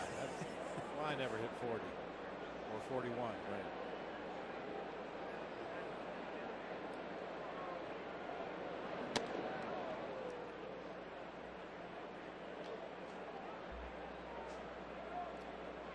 Wow. Albert Pujols still with the Cardinals. Jim Edmonds has moved on. He's now with the Padres. Luis Gonzalez is in his home state of Florida. Swing and a miss by DeRosa. 2-2. Everybody 1 through 7 has scored at least 1 run. And the bottom 2 in the order, Johnson and Zambrano, have each driven in a run. That's how good the entire offense has been. Called strike 3.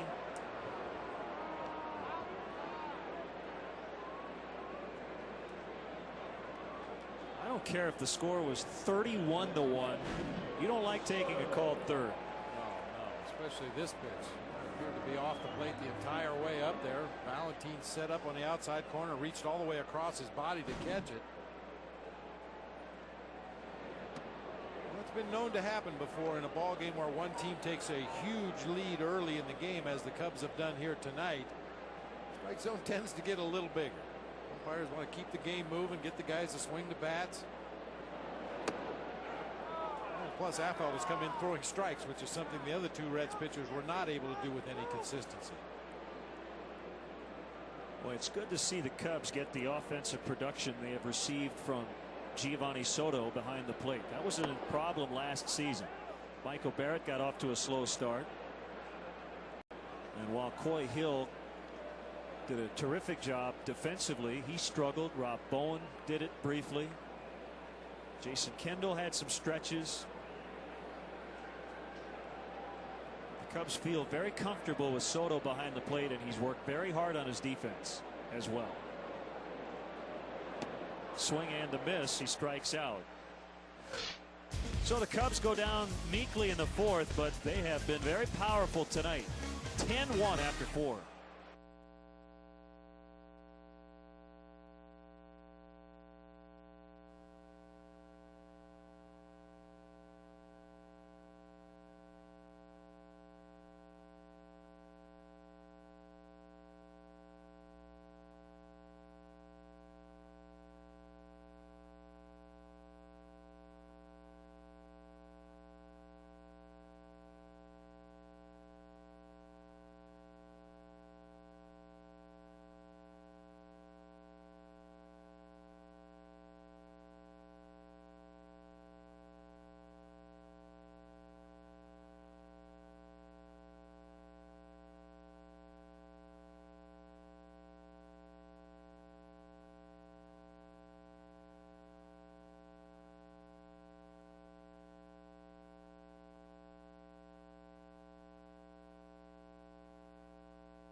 Baseball is brought to you in part by Aflac.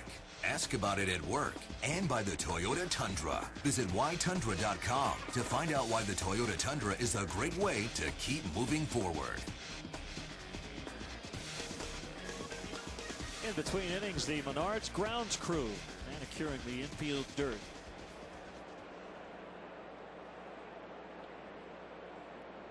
Jeremy Affeldt forced to bat to lead off the Reds' 5th.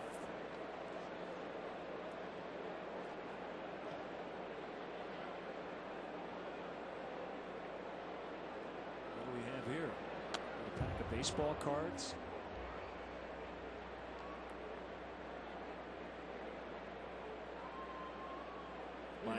My mom actually found an old album of baseball cards and dropped it off at our house. I have not yet looked through it. As Ramirez will throw across to get Effelt.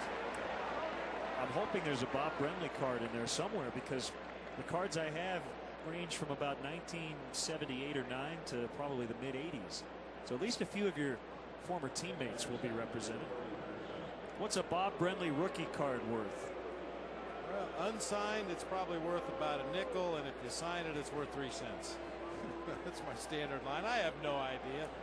And I know if you ever got a Bob Brenly card when you were growing up, it went right in your bike spokes. I know you didn't save it. No. Yeah, you were a Tiger guy. You've got the Trammell cards. I did have the Alan Trammell card. Jack Morris and all those great Tigers. The Bob Brenly card went right into bike spokes.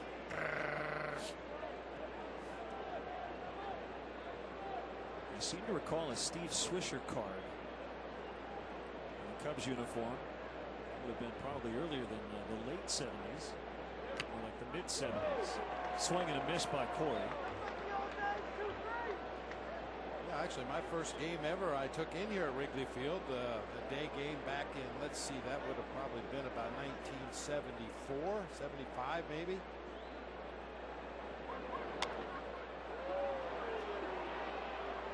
Patterson pops one up into shallow center for the riot, no problem. And Steve Swisher went to Ohio University, got called up by the Cubs. I was playing in Bloomington, Illinois for a summer league team, and some of my teammates and I drove up here on an off day and had no tickets. We talked our way into the ballpark and got a chance to see one of our former teammates playing in the big leagues. What a thrill that was. No doubt.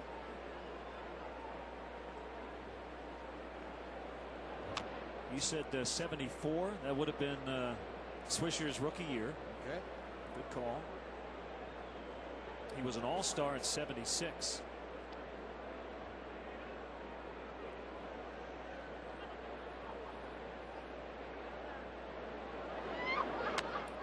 Pulled foul by Keppinger. Our great production staff looked it up. Anywhere from 10 to 60 cents for that Brenly rookie card, depending on the condition. So don't bend it. It's worth an extra 50 cents.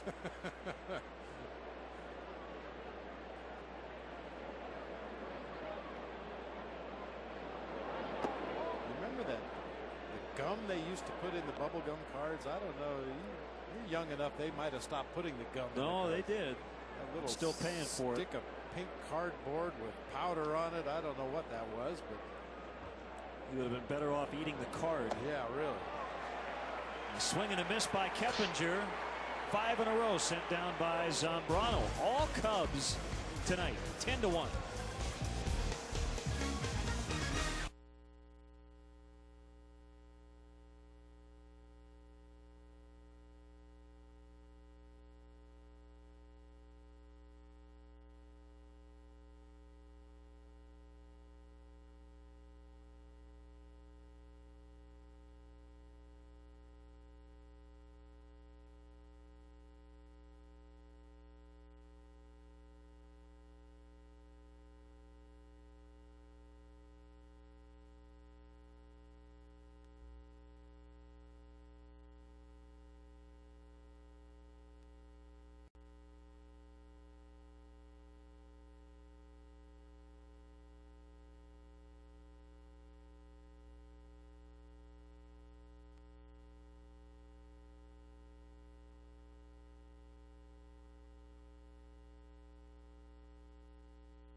9-1 Cubs as they look for their third straight win. They've won 3 consecutive games at home, and they're trying to push the Reds' losing streak to 5. Reed Johnson takes ball 1 from Jeremy Affeldt.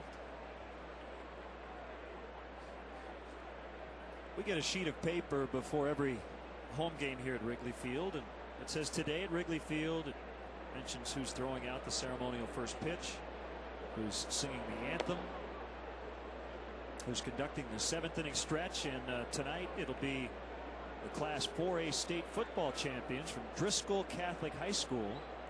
Promotional giveaways, celebrity bat kids, and the like. And then the last thing is probably the most important, and that is Cubs in the community. And probably should mention it more often, but Ryan Dempster taped a special message for the Make-A-Wish Foundation today during batting practice. And that segment will be part of a larger piece which will be played at the organization's Wish Ball on May 3rd. Nice going, Ryan Dempster, who's a very big part of this Chicago community.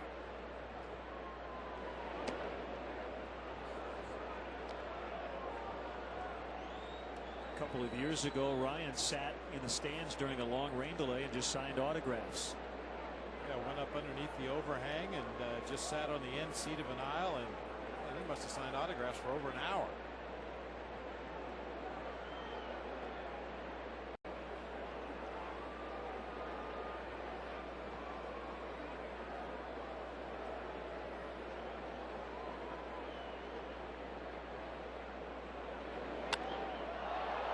Fly ball left center. Adam Dunn over to his left to make the grab.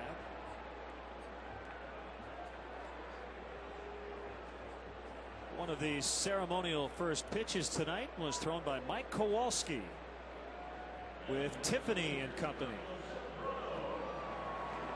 Just a bit outside.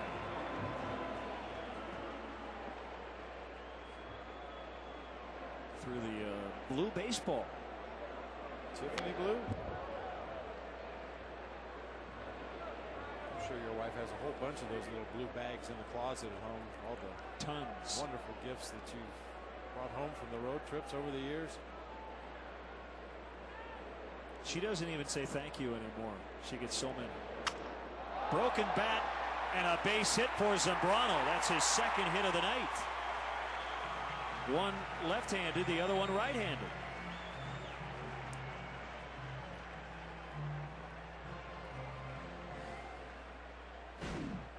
As he's really crossed up the scouting report tonight.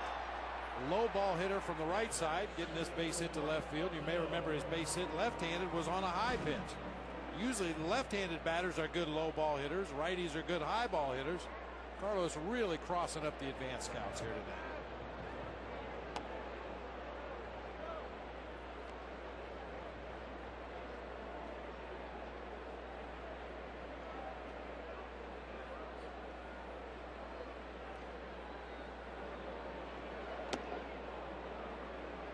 Two swings and misses by Mike Fontenot.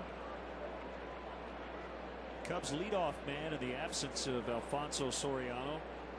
Lou always reserves the right to make some changes if necessary, but a pretty good feeling this lineup will look pretty similar tomorrow afternoon against right-hander Edinson Volquez.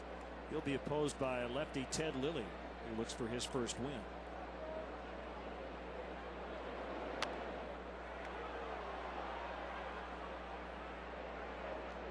Not that Lou needs any excuses whatsoever to tweak his lineup a little bit and play with different combinations. The injury to Soriano certainly frees him up to try a variety of guys in that number 1 spot if he so chooses to do that. I've heard Kosuke Fukudome's name come up.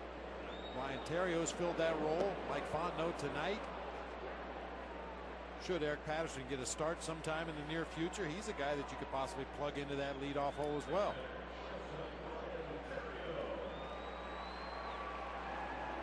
Affeldt now with 4 strikeouts.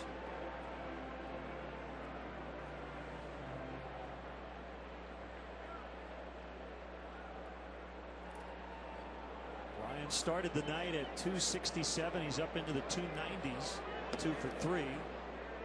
Well, we have our collection of favorite Bob Brenly baseball cards.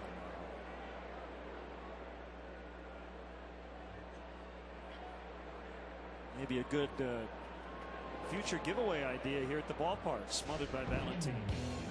Do you have a favorite on that list? I have one I don't like. That one, the upper left there. That was right here at Wrigley Field. And that was back in the day. You know, there's the bike to put them in the spokes. I get it. Okay. You guys are really funny. That one on the top left, that was an early morning day game here at Wrigley Field. And I wasn't ready to have my picture taken.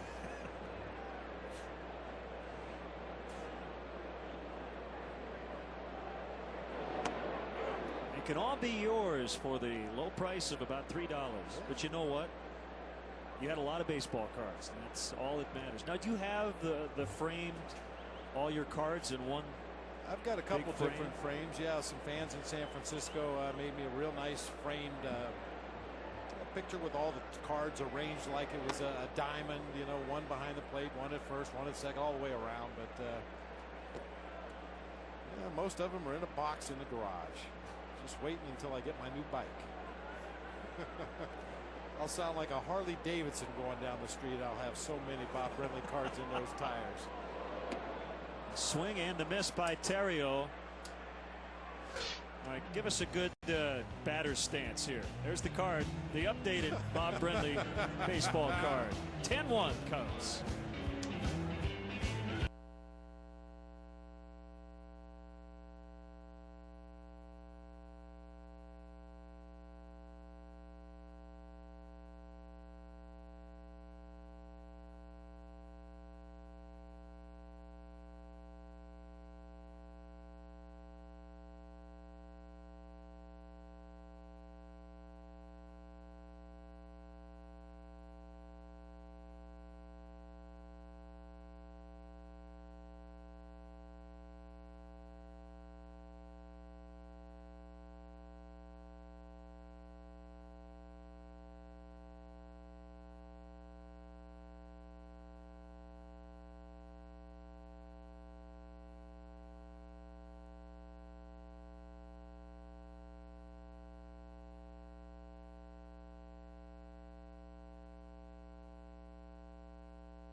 The White Sox are in Baltimore for a showdown with Brian Roberts and the Orioles in high definition.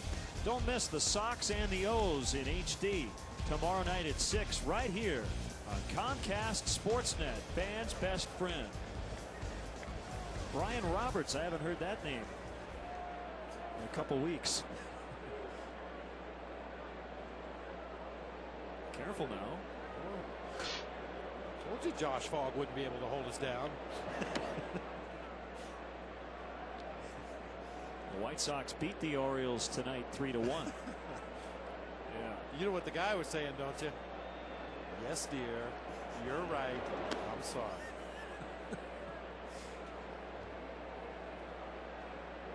Our first yes, dear, you're right, I'm sorry comes in the 14th game of the year with the Cubs leading 10-1. At least the first one on the air. Another broken battle, one bouncer to the shortstop, Terrio, normally where the second baseman plays. Well, one thing about the exaggerated shift that the Cubs use for Ken Griffey Jr., look how deep Mike Fontenot is in shallow right field, and Ryan Terrio up the middle of the field. You got to charge that ball to make a play. You can't lay back and let it come to you, because even a guy that doesn't run that well anymore. Ken Griffey Jr. be able to leg it out if you don't charge that ball.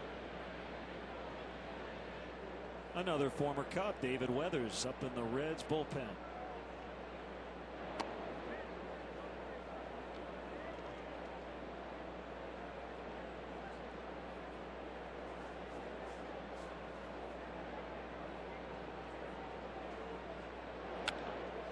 Phillips pops it up.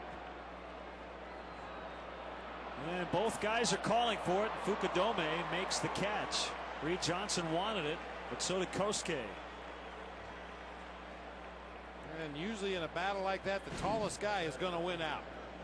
Fukudome a little bit taller than Reed Johnson. They come together out there in right center field, both of them with an arm up, both of them calling for it, but Fukudome with a little more reach goes up and takes it away from Reed Johnson.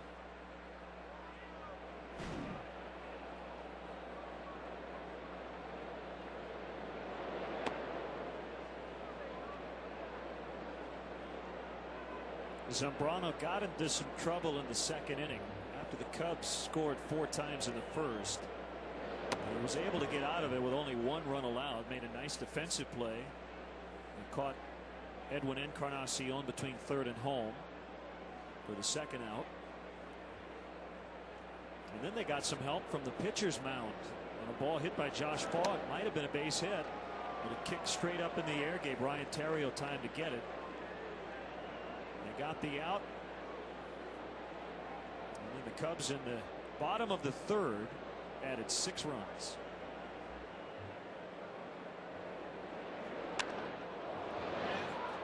Fair ball for Dunn. His first hit of the series. It'll be a double.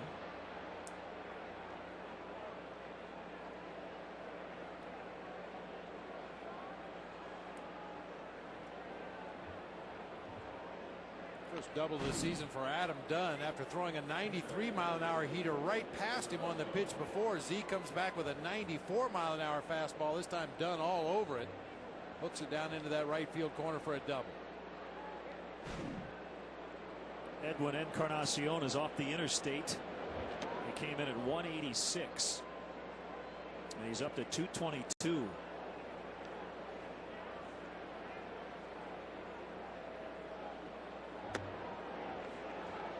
Speaking of which, and I know you don't have this issue, you take Lakeshore Drive, and there are other routes for you to get to Wrigley Field. Well, I jumped on the Edens today for the first time since the big construction project, and midday it was okay, but I'm sure most people out there who would take the Edens to get to Wrigley Field know about the construction, but just make sure you get a traffic update and give yourself plenty of time.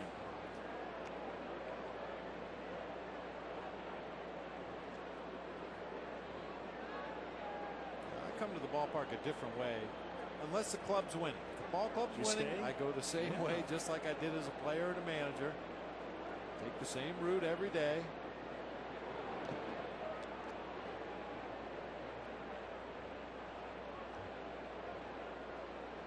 Not that there are a lot of big secrets, but there are so many side streets and ways to get to the park or leave the park. I think I've tried them all. It's a great way to see a lot of the north side of Chicago. That's looking up Kenmore. This past Waveland. Fontenot goes out. He was watching to see if Kosuke wanted it, but Mike took it instead. A 2-out double, no runs. Midway in the 6th, 10-1 Cubs.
scheduled to lead off the inning for the Cubs. And here's tonight's Nissan drive of the game. In the third inning, Derrek Lee all over a Josh Falk pitch.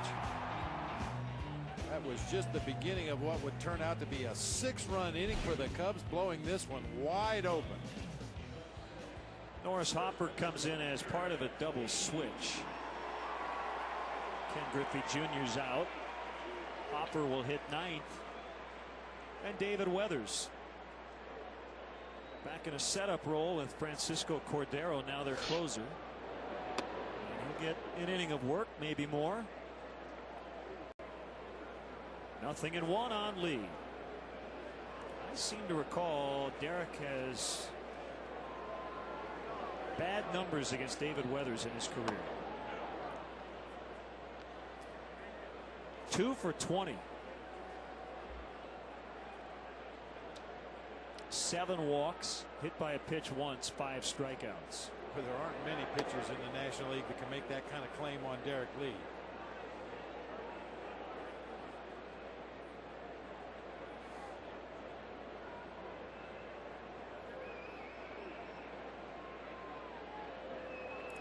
A 1-2 pitch, a rocket over Phillips.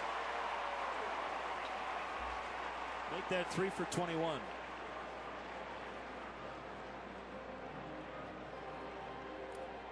Watch the Cubs take on the Pirates this Saturday at 12:05. Kids, get to the ballpark early. The first 6,000 children aged 7 and younger will receive an exclusive limited edition Cubs Dora the Explorer plush doll, compliments of Pepsi and Aquafina.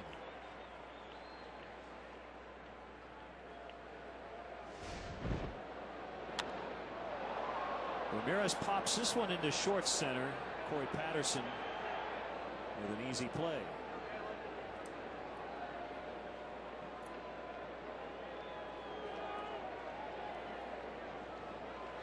Terrio with 2 hits, a double and a run. Lee with 3 hits, a home run, a walk. He has scored twice. Ramirez with 2 runs. Kosuke 2 for 3 with a double, 2 RBIs. DeRosa's knocked in 2, so has Soto. Reed Johnson with a sacrifice fly back in the 3rd inning, and Carlos Zambrano with a hit from both sides of the plate.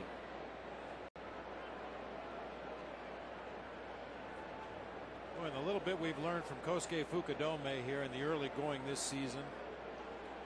This is a situation where normally he would be looking to hook the ball through the hole between first and second. But with the big lead, Joey Votto playing behind Derrek Lee over there at first base, taking away what normally would be a very easy hole for Kosuke to shoot for. You see Votto playing behind Derrek Lee and backing up as the pitch is delivered. Kosuke will just have to go to plan B. And he's got a plan B, believe me. You'd have to think on a night like this, if the score holds up, we'll see Eric Patterson at some point as Fukudome walks. So you could have Eric in the ballgame for the Cubs, and Corey, who started for the Reds, is still in center. The last Cubs position player to play against his brother in a big league game, June 29, 1973. Adrian Garrett started in left for the Cubs. Wayne Garrett started at third base for the Mets. I don't have to tell you who sent that information along. Our good friend Ed Hardy. Thanks, Ed.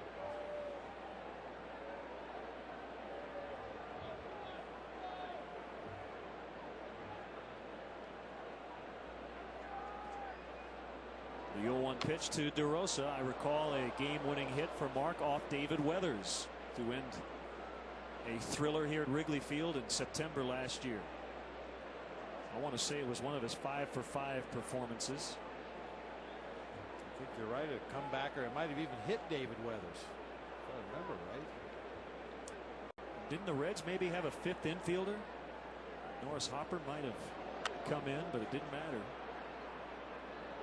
See, we remember bits and pieces, not all of the details. Somebody out there's blogging right now. No, that wasn't that game. But we're close. I know we're close.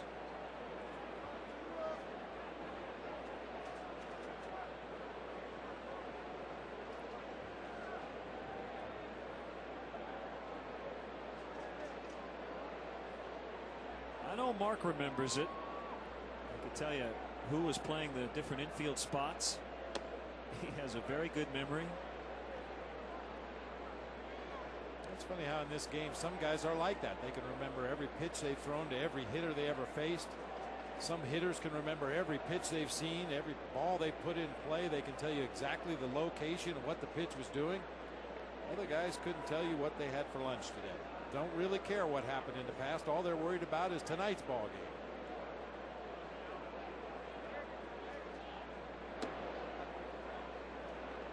Off the outer edge. 2-2 on DeRosa. Soto is on deck. The 5, 6, and 7 hitters all with a 2-run double. Fukudome, DeRosa, and Soto.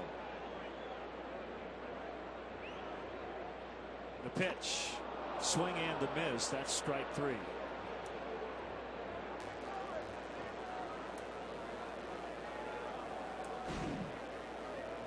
Weathers made a living with this slider that starts on the outer third of the plate, just dive bombs out of the strike zone, down low and away. Real tight rotation, disguises that breaking pitch very well.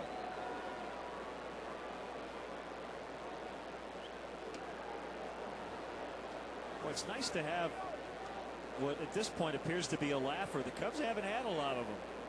They played 4 extra innings games 3 times on the last trip. A lot of drama, a lot of tension. They have opened up the throttle offensively tonight, and Carlos Zambrano's been very good with a hard wind blowing straight out to center field.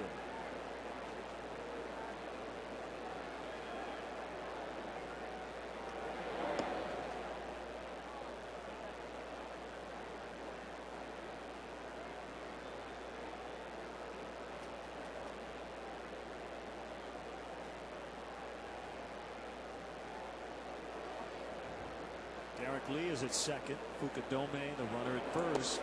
Low and outside on a slider registering at 81.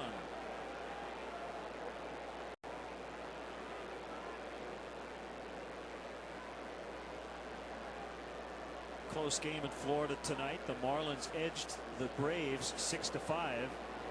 Marlins off to a good start at 9-5. Broken bat ground ball. They get the out at second base. Soto hits into a fielder's choice, and the Cubs are finished in the 6th inning. They lead this one, however, by 9 big ones after 6.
Opportunity for Felix PA, who is working with Gerald Perry and Lou Piniella on shortening his swing.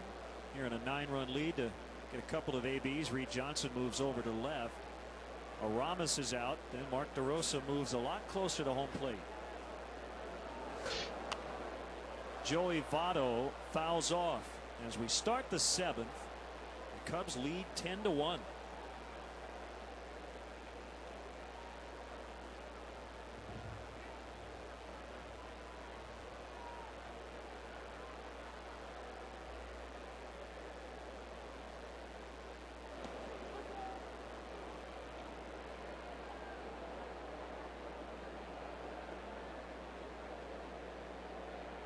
Carlos working into the 7th, pretty efficient, around 80 pitches through 6. That's inside. I was thinking that, Len, when we were talking about up to this point a blowout ball game, an opportunity for the Cubs maybe to get some guys in. We've already seen Felix Piet come into the ball game here. Hit hard, and that is past Derrek Lee. Not too many have gotten by him lately. Standing double for Votto. And normally you would take the situation at hand today and use it to get some of your pitchers in the bullpen some work that haven't had an opportunity to throw very much, as you get a look at Votto stinging that double just inside the first base line past the diving Derrek Lee. And because of the extra inning games on that road trip, the ineffectiveness of a couple of the starting pitchers, there's really nobody down there that just needs an inning of work. Michael Wirtz could probably use an inning to try to get back on track. With Ted Lilly starting the ball game tomorrow night, you'd probably like to save John Lieber just in case Lilly struggles early again. You'd have Lieber available to come in and eat up some innings. So I'm sure they're just going to let Carlos go as long as he's effective and his pitch count is reasonable.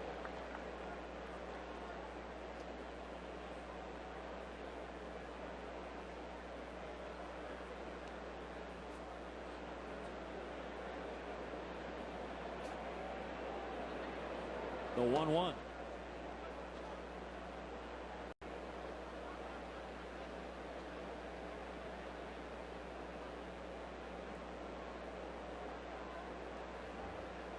Runner at second with nobody out. We're in the 7th. A 2-1 count on Javier Valentin. Pulls that one way foul.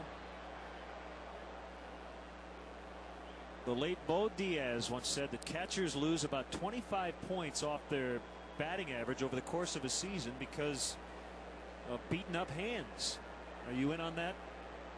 I don't know if you can really quantify the exact number, but yeah, they lose some points. You just get beat up back there over the course of a year. Got him, called strike 3.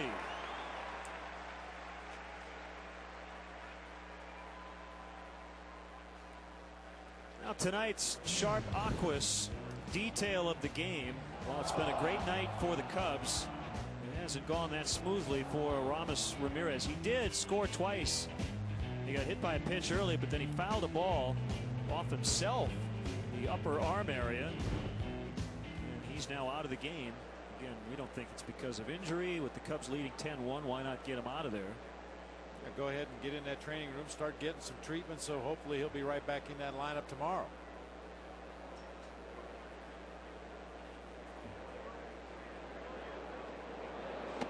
Swing and a miss by Norris Hopper, getting his first at bat.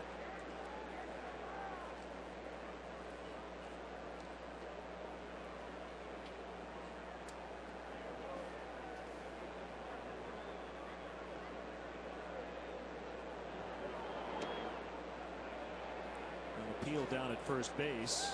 Ron Culpa said no swing. As did Billy Hatcher, the first base coach. They always help the umpires on those appeal plays.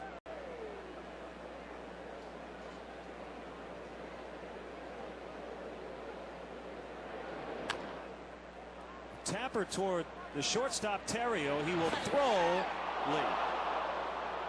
Ryan could not get any mustard on that throw because he had to get rid of it in a hurry, and Hopper beat it out with Votto holding at second.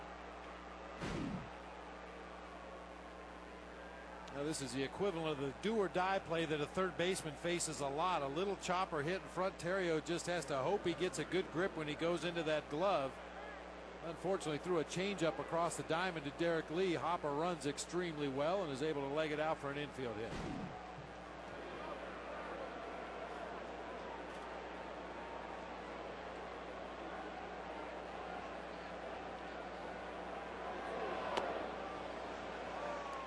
Corey could not pull the bat back in time. I said something last night about Corey with a fly ball swing, and I didn't mean it to sound like it's a bad thing. I mean, he has good power and he will hit home runs, but he has a bit of a loopy swing, and you saw Kerry Wood really attack the upper part of the strike zone last night.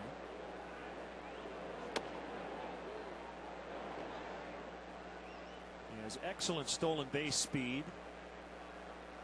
A big key for him has been getting on base in his career.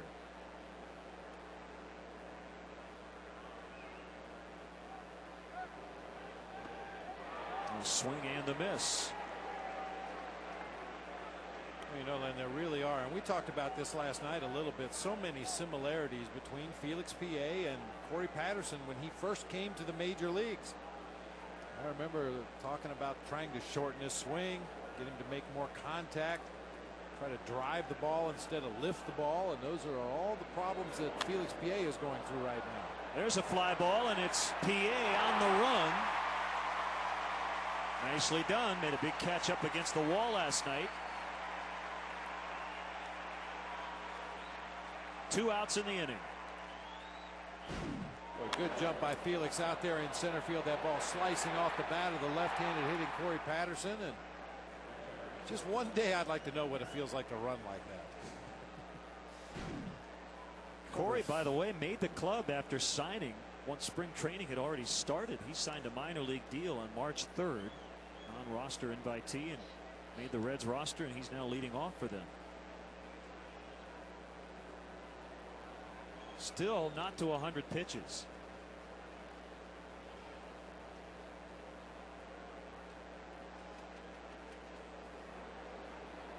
Keppinger with 2 on and 2 down. At what age were you your fastest? When was the tipping point where all of a sudden it started to maybe go the other way? I don't know, 3 or 4. I don't know. I mean, I ran okay when I was in the minor leagues, but a lot of those bus rides across the state of Texas, I lost a little speed in the back of the bus there. I think probably like a lot of guys, in your early 20s, physically you're probably at your best. Catching didn't help your speed, I'm sure. No.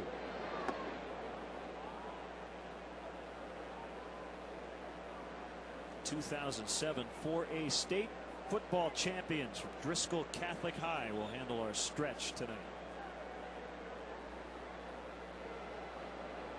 Coach Buzz, Mike Brazawa and company, as Keppinger deposits one into left. Johnson will throw it back in, but not before the Reds get their second run. Votto scores. It's now 10-2.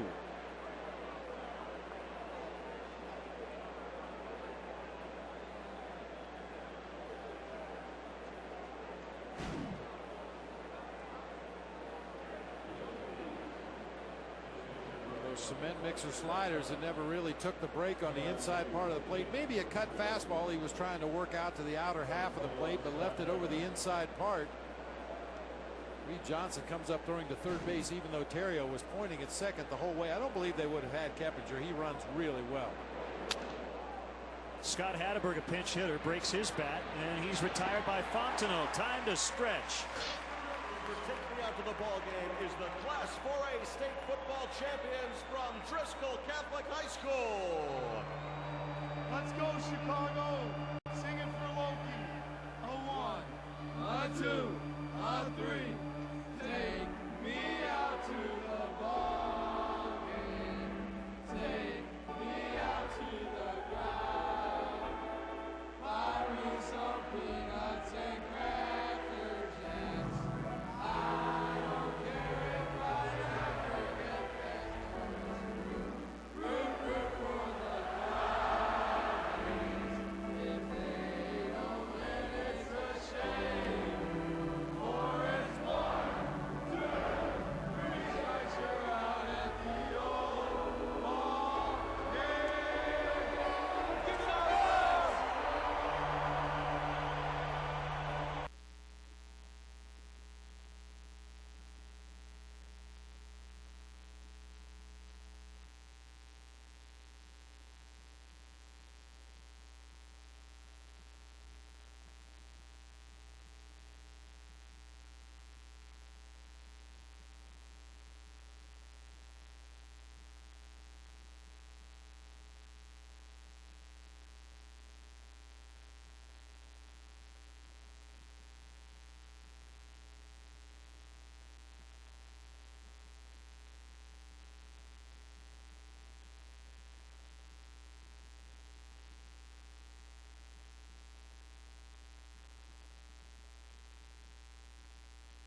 7th, Reed Johnson will face another former Cub. Left-hander Kent Merker.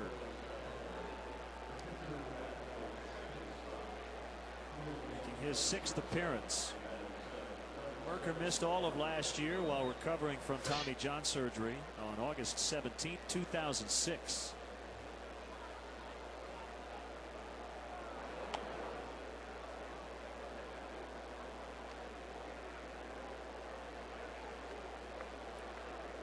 Juan Castro is in to play short. Starting to feel a little bit like spring training with all the changes.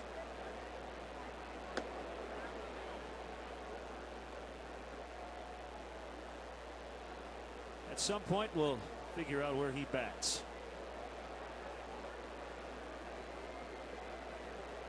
Hatteberg is still in.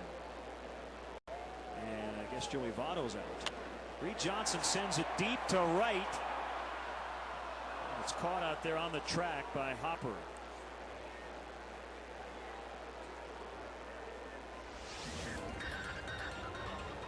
After the game, stick around for Land Rover Sports Night here on Comcast Sportsnet. That comes up after Cubs post-game live. 4 recaps of the Cubs and Sox, and again we'll meet a man who took on MJ and won. Pat and Chris will have Land Rover Sports Night on Comcast Sportsnet, fans' best friend.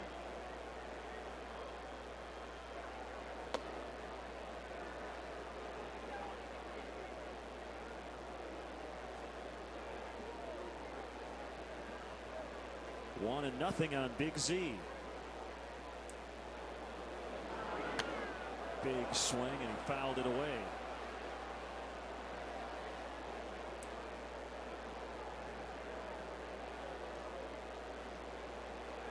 A real good sign to see Carlos able to maintain his concentration and focus even with the big lead in this ball game. He stuck with his game plan, continued to execute his pitches. And the whole time doing it while firing strikes. Only 1 base on balls in this game. That came to Adam Dunn back in the 2nd inning.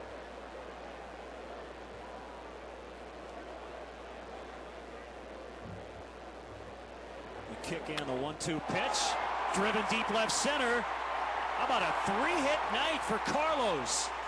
Here he goes to second base, and he stands there. Boy, probably should have slid, but he got in. Were you holding your breath? Yes, indeed. Waiting for a collision? A standing ovation here for Big Z. I was waiting for the slide. It's always easier to stop out there on that bag with a feet first pop-up slide. Brano crushed that ball to the gap in left center. Kind of tippy-toed around first and then shifted into another gear. Well, you're always more concerned about guys hurting themselves trying to stop on the base on their feet.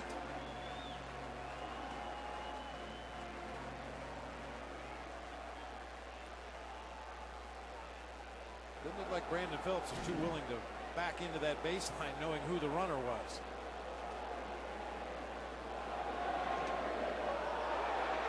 Carlos will end up at third base as another pitch got away from Valentin. It's a wild one on Merker. The 3 hits for Carlos only ties his career high. That's how good a hitter he is. Half-hearted attempt by Valentin to try to block that ball. Just tried to reach across and backhanded it. Skitters over into the on-deck circle, and Fondo now has an opportunity to drive home that runner from third base without a base hit.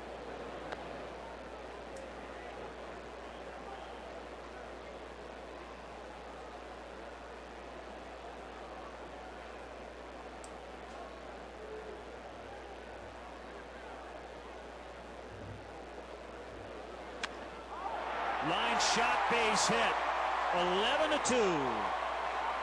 Well, remember our first shot coming out of the first break before the opening pitch. You had Zambrano pounding on Fontenot's head to get ready for this start. And Fontenot just pounded a base hit, sending Zambrano to the plate.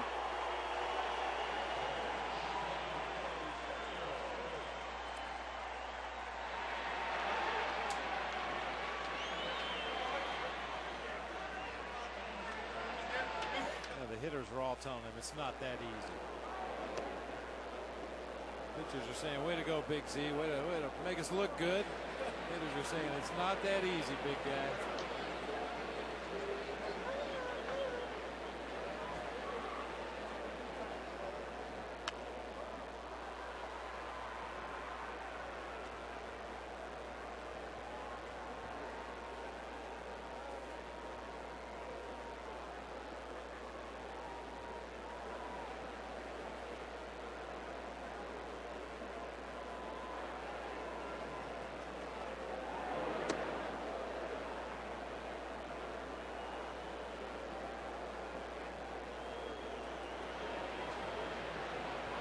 One and two on Ryan Terrio.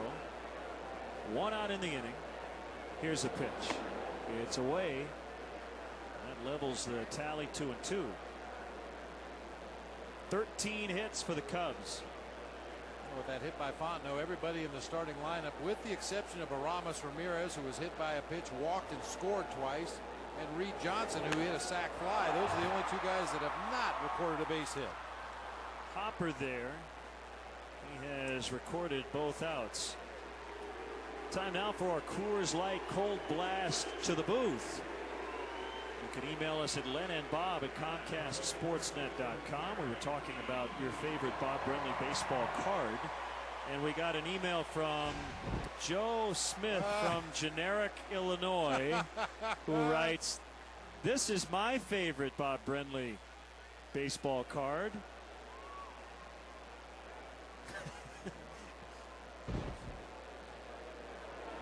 Where is Generic, Illinois, anyway? I've driven by there. Yeah, it's over by that place. Yeah. Central part of the state.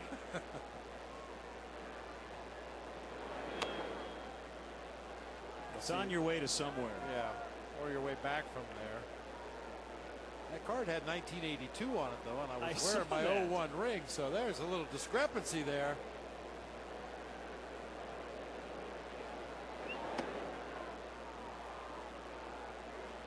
Bidding starts now on that card. You know what somebody's going to do? They're going to take a picture of their TV and they're going to ask you to sign that card. Come out and sign the TV.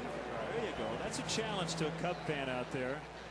Probably take 2 days for that to happen. Swing and a miss by Lee. This is how the night started. It's only gotten better.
Time now for the Danley's Garage World Cup's upcoming schedule as we look ahead. This is an 8-game homestand. The Cubs are playing game 2 tonight. We'll be back here on Comcast Sportsnet straight up noon on Saturday against the Pittsburgh Pirates, middle game of that series. And then Monday, the Mets come in for a quick 2-game set. pitching matchup on Saturday. Tom Gorzaloni and Jason Marquis. Kevin Hart comes out of the Cubs bullpen after Zambrano executed a quality start, 2 runs in 7 innings.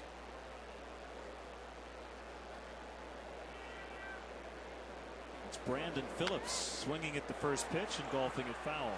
40,099 inside Wrigley Field tonight. It's been an entertaining offensive show.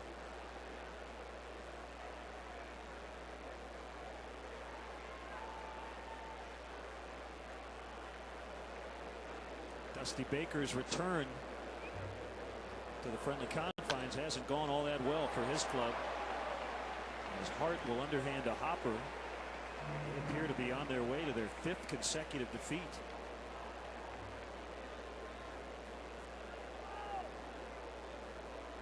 They just got swept in Pittsburgh over the weekend. And the puzzling thing for the Reds is we talked about it yesterday, talked about it again earlier today. They're just not hitting the way they expected to. I don't think anybody worried about the Reds offense and their ability to put runs on the board. I think the big question was their pitching staff. Now the 2 youngsters have stepped in and done a nice job in the early going, but Orang was less than effective yesterday. Now in his defense, he was apparently sick most of the afternoon yesterday from what I understand, and spent the majority of the day in the training room. Certainly wasn't his usual self, not what we're used to seeing from Aaron Orang, but to the Cubs' credit, they took advantage of it. And tonight they have set a season high with their 11 runs. They're 1 off their season high in hits. They have 13. They've had 14 hits 3 times already, including Tuesday night.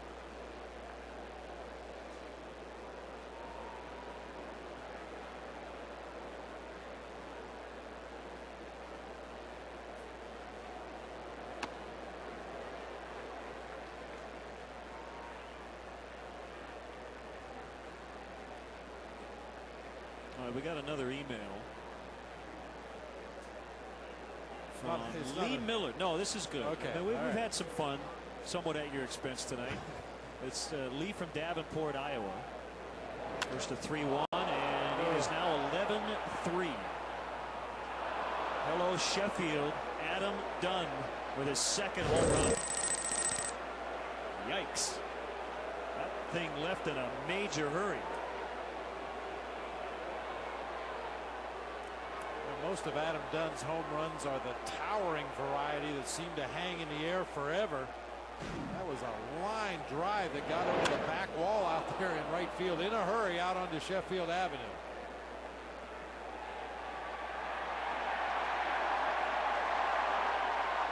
Oh, that baseball's coming from everywhere. 3, 4. Come on now. That's enough. That's enough. Okay, we get it. So Lee Miller from Davenport, Iowa writes, Bob, you are far too modest. 1984, which he adds is his birth year. He said, by far your best season, 144 games, 20 home runs, 291 batting average. You are the man. Well, thank you. I appreciate that. That's from Lee Miller in Davenport, Iowa. I think I told you last year my average probably would have been better at the end of the season if I hadn't have been so stubborn. The Giants were going nowhere that year. I was having a good year offensively. My numbers were up over 300, but it was the first time I'd ever had an opportunity to play every day at the big league level, and I was bound, determined I was going to play every day. And probably could have taken a few days off at the end of the season, maybe finished over 300, but sunk like a rock the last 2 weeks to end at 291. That was a fantastic year. So Lee, thanks for the email.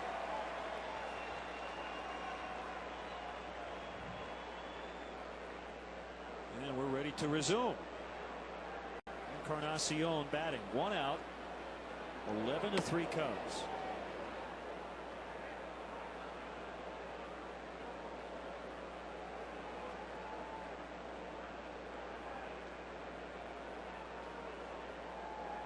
fan Friel is on deck. It'll be his first at bat of the series. That ball came screaming back toward our broadcast booth, hit the railing right in front of us. And the young fan fortunately got her fingers out of the way just in time. That was close. That thing came to eat.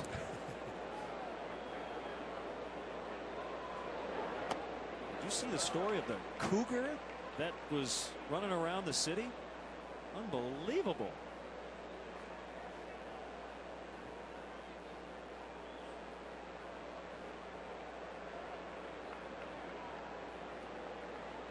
I guess they had spotted one in Wisconsin recently.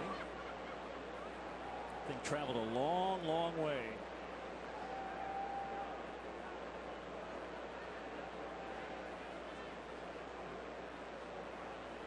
See, I don't read just the sports section.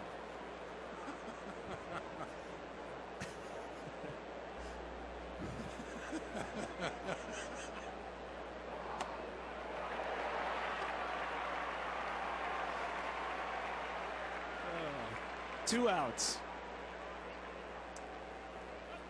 Do you want to do play-by-play?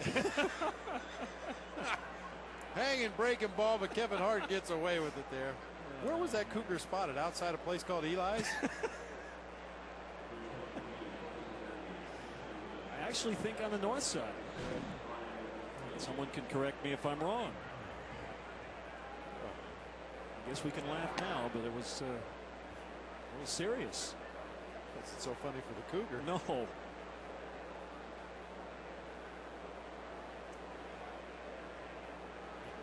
1-0 on Friel. He pops that one out of the mitt. He's hitting for Juan Castro.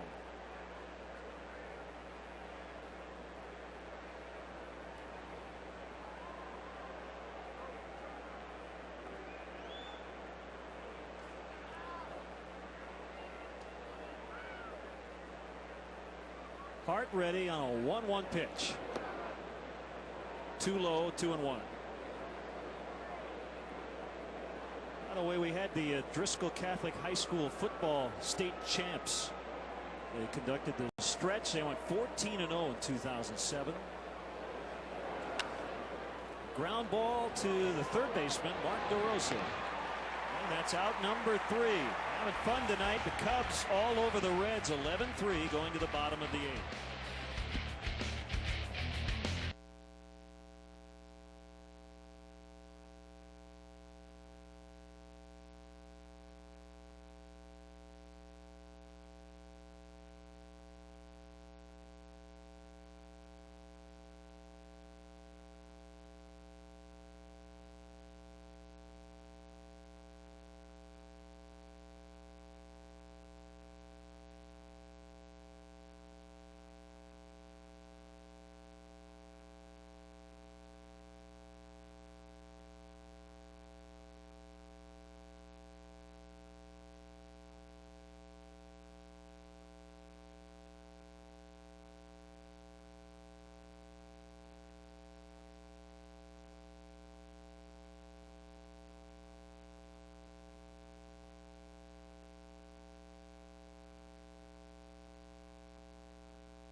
Cubs tonight offensively, and Carlos Zambrano with an excellent start coming off his first loss of the year. And while this at bat might not seem very important, Felix P.A. is trying to work out some things at the plate, and he's going to face Francisco Cordero.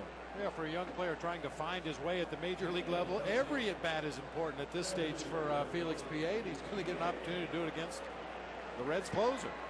He's just going to get an inning of work here in the 8th. Hasn't been charged with an earned run as he makes his 6th appearance.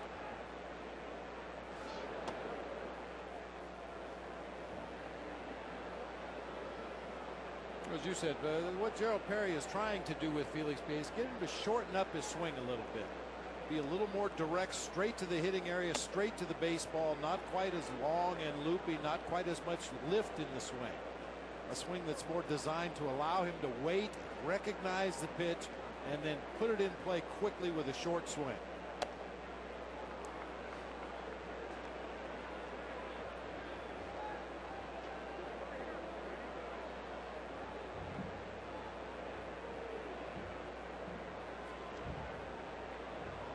The 3-0 pitch missed, and Felix will take a walk. So a nice patient plate appearance. Meet the Team Have a Ball presented by Bank of America is on Tuesday, May 13th at 2:30. Collect autographs on an authentic MLB baseball from the 2008 Cubs players and coaches in attendance. Limited tickets are available for $300 each. Proceeds benefit Cubs designated charities. To purchase tickets, visit Cubs.com or call 773-404-CUBS.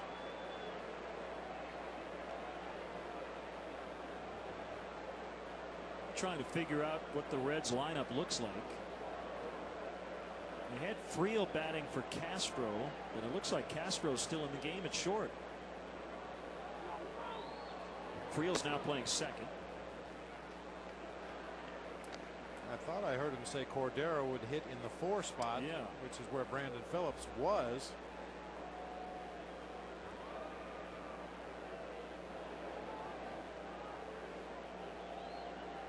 Cordero's the 6th Reds pitcher. Castro's still in.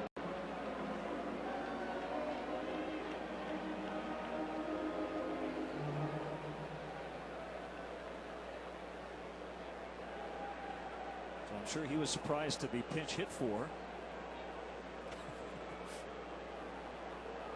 I guess we'll assume that Merker was in the 7th spot.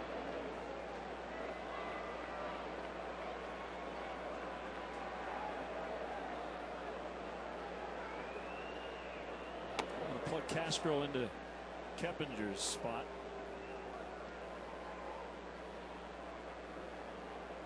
Three and 1 on Fukudome. Felix P.A. walked to start the inning. Cordero struggling with his control. It's now full.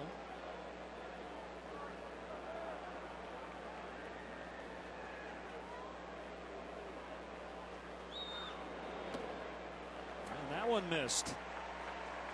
So the first 2 have reached via the free pass.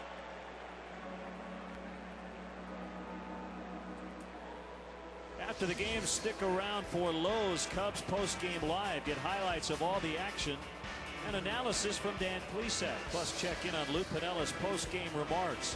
Don't miss Lowe's Cubs post-game live immediately following the game right here on Comcast Sportsnet, fans' best friend.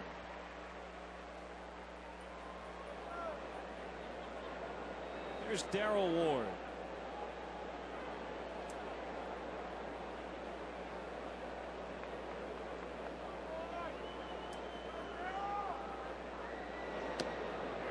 He bats for Mark DeRosa. Throw back from Valentin. Got past the pitcher. Castro was backing up the play. Well, I am having flashbacks of about March 20th right now. Spring training game. Yeah. Huh? Expect to see guys running on the warning track here any minute.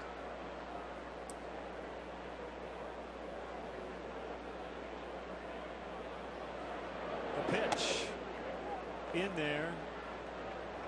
2 strikes on D. Ward.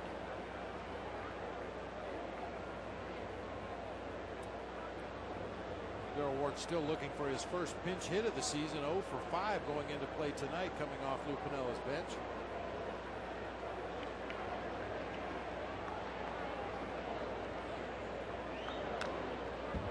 Just got a piece. Looking at the pinch hit numbers for the Cubs. Reed Johnson 2 for 3 off the bench. Mike Fontenot 2 for 6. Giovanni Soto 1 for 1.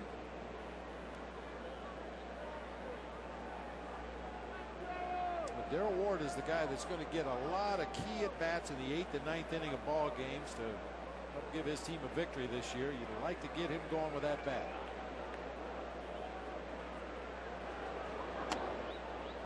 Wide on a fastball. Good heat from Cordero, but he's had trouble placing it.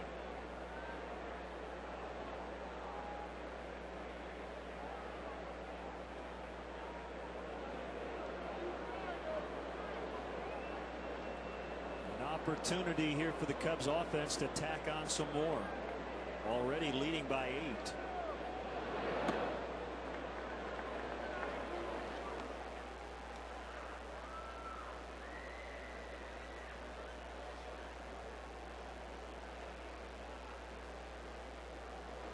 Cordero last year was second in the National League with 44 saves. That was with Milwaukee. And he was a different pitcher at home than he was on the road. Had a 1.09 at Miller Park. A 6.55 on the road. He blew 1 save at home, 6 on the road. So those road struggles continuing, at least tonight. In a Reds uniform, he signed a huge 4-year contract over the winter worth $46 million. He has walked them loaded. Boy, nothing is going right for the Reds. Hey, Cub fans, this Sunday, April 20th, is Universal Orlando Day as the Cubs battle the Pirates at 1:20. The first 5,000 children 13 and younger will receive a Cat in the Hat plush toy, compliments of Bank of America.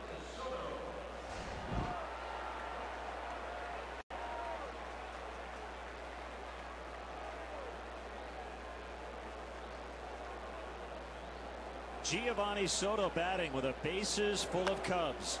He squibs it off the end of the bat. Friel's going to come over and get the out at first. Soto picks up his 3rd RBI of the night, and it's now 12-3.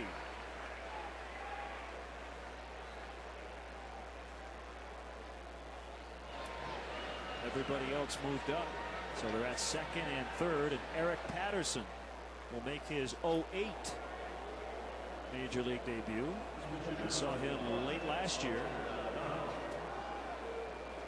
For the Cubs, coming to pinch hit with left fielder Johnson. Number 4, Eric Patterson. Friedman, the public address announcer, on the call. So Corey's in there. I'm sure very proud of Eric, who last year went 2 for 8 in 7 big league contests. Eric was sent to Double-A in September last year for reporting late to the ballpark, but really impressed, and I know the organization was impressed at how he handled it. Everybody makes mistakes. He has apologized to the organization. They told him after it all happened that they would not hold it against him. It's a tough lesson to learn, but he certainly has learned it, and he's back in the major leagues here in mid-April. You know he would like nothing better than to hit a ball to force his brother to run out there in center field, either over his head or in the gap. He wants to get Corey on the move out there in center field.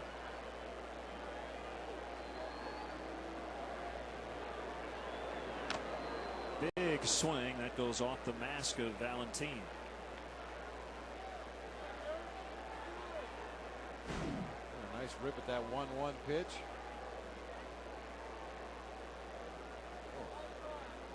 That hurts you to watch, doesn't it?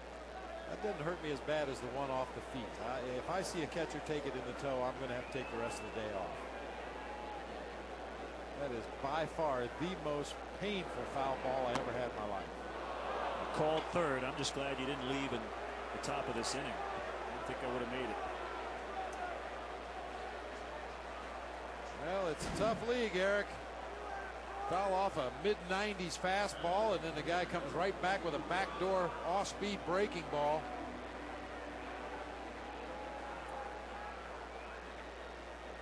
Not much you can do about that one.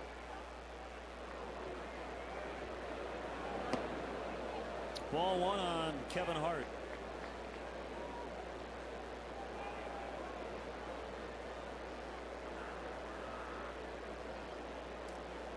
Already with 2 ABs on the year.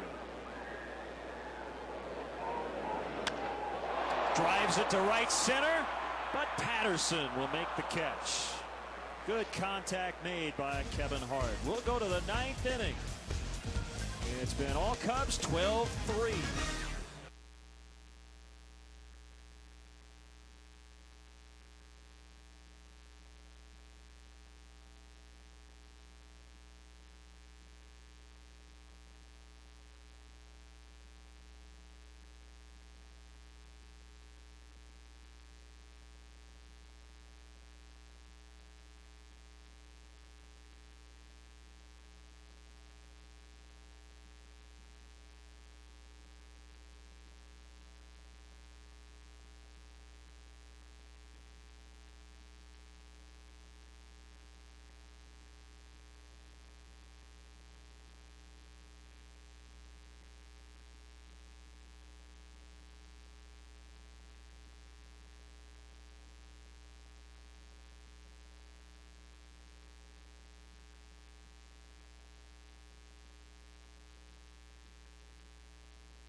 On Tuesday, April 22nd. Game time is 1:20, but be sure to arrive early. The first 10,000 fans will receive a Cubs Gray t-shirt. Compliments of Comcast Sportsnet, a fan's best friend.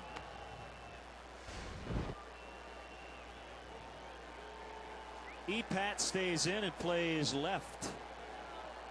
Epat. Yeah, you know, we got to welcome him in with the nickname. Okay. D. Lee, D. Ward, Epat. Big Z, the Riot.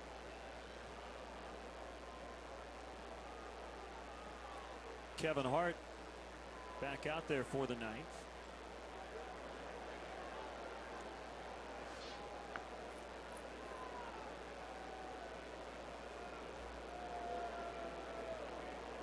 And he faces switch hitting Javier Valentin. Swing and a miss. And a cut fastball.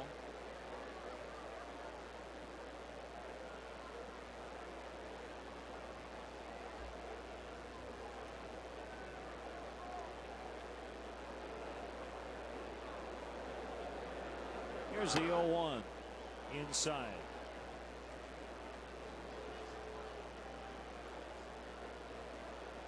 Hart came in to start the 8th. They gave up a 1-out home run to Adam Dunn. Carlos Zambrano started, gave up 2 runs in his 7 innings.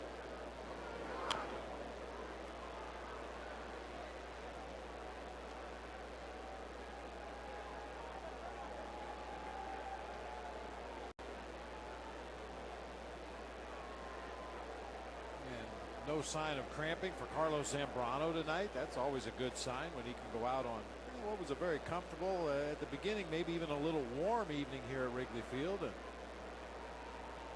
no problems with that cramping in the right forearm.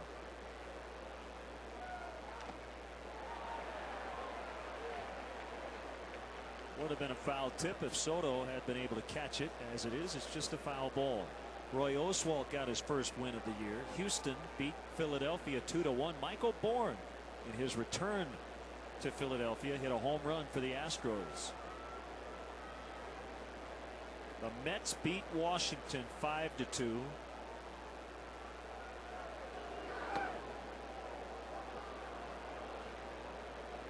Austin Kearns in a losing cause for the Nationals went deep. Church, Reyes, and Beltran for the Mets. Reyes and Beltran each with their first home run. They've gone to the ninth in St. Louis. Jason Isringhausen is on, trying to pick up the save. 5-2 over Milwaukee. Look out.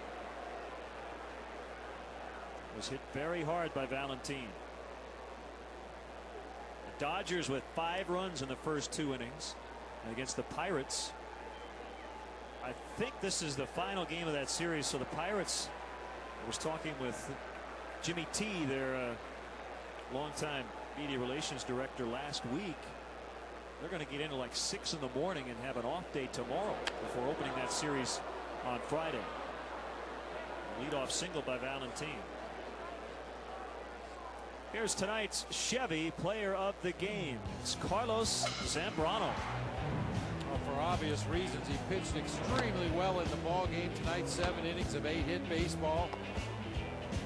And he was busy with the bat. 3 knocks in the ball game, including a double. Scored a run. Carlos was all over the field tonight, but the most important thing is he went out and pitched a good ball game. Gave his team all the chance they needed to win tonight, the way the offense was swinging the bats. Bounce to first base. Derrek Lee will step on the bag. The producer of tonight's Cubs broadcast on Comcast Sportsnet is Pete Toma.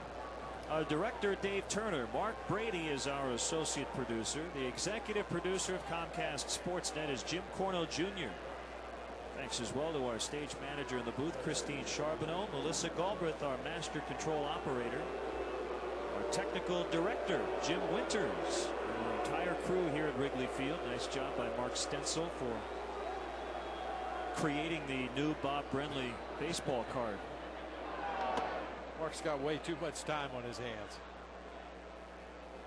Excellent work by our crew.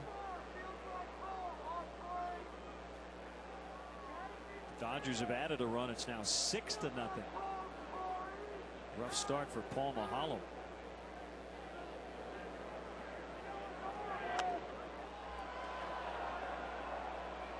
So the Pirates will get here about 7 hours maybe before the first pitch is thrown tomorrow. I'm sure you ran into that situation on occasion where you'd get into a city. Would any member of the Pirates traveling party head over here to scout the Cubs, or? I think they would probably just stay home and watch it on television. I mean, you know, some of the coaches may show up, but I doubt if you'll see any players over here. No, I wouldn't think so. They'll probably all just be getting out of bed after a late flight or early flight, however you want to put it. Why would they want to miss a chance to hear us yak for 3 hours, right? But it is Wrigley Field, so, you know, if you don't come here as a spectator too often, you want to be out of uniform and head on down.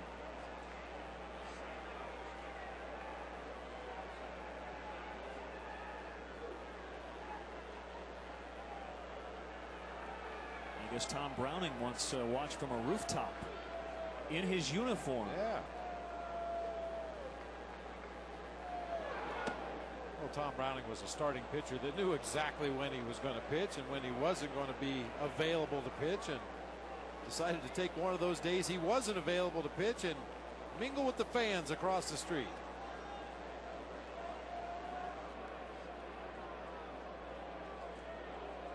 We can ask Lou Piniella. Maybe he was a manager at that time. Patterson hanging in. A full count on him.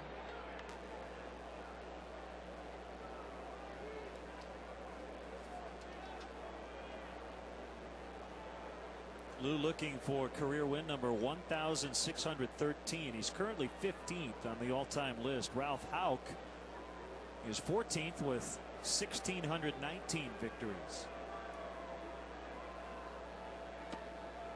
There's ball 4.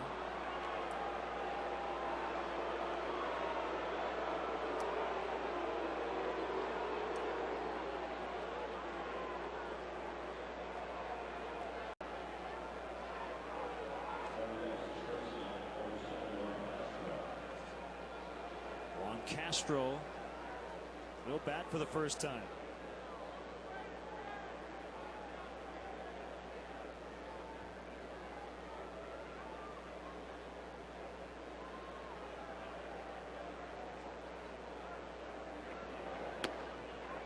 So it was in 1993 when Tom Browning went across the street. He was fined for that maneuver.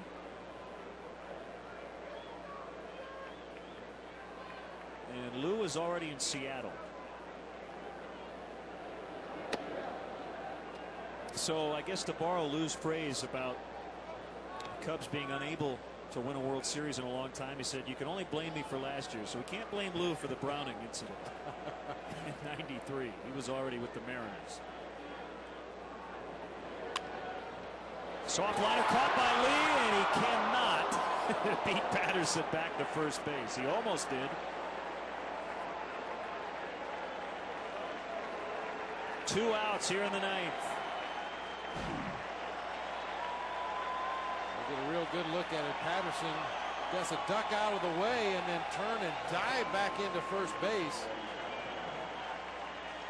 Thought maybe that slight hesitation as he ducked out of the way of that line drive might give D. Lee enough time to get in there and make the tag.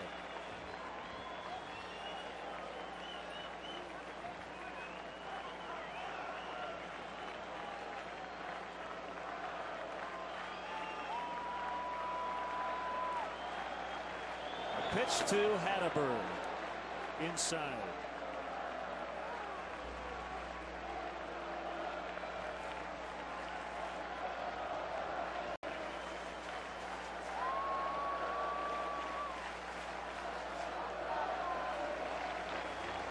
Kick and the 1-0. A ground ball to second base. Fontenot drops it, but lots of time. He throws to Lee. Cubs win big. The Carlos Zambrano show tonight. 12-3 the final. Zambrano went 7 strong innings, gave up just 2 runs. He tied a career high at the plate with 3 hits. Everybody contributed tonight. It's time to sing here at the ballpark.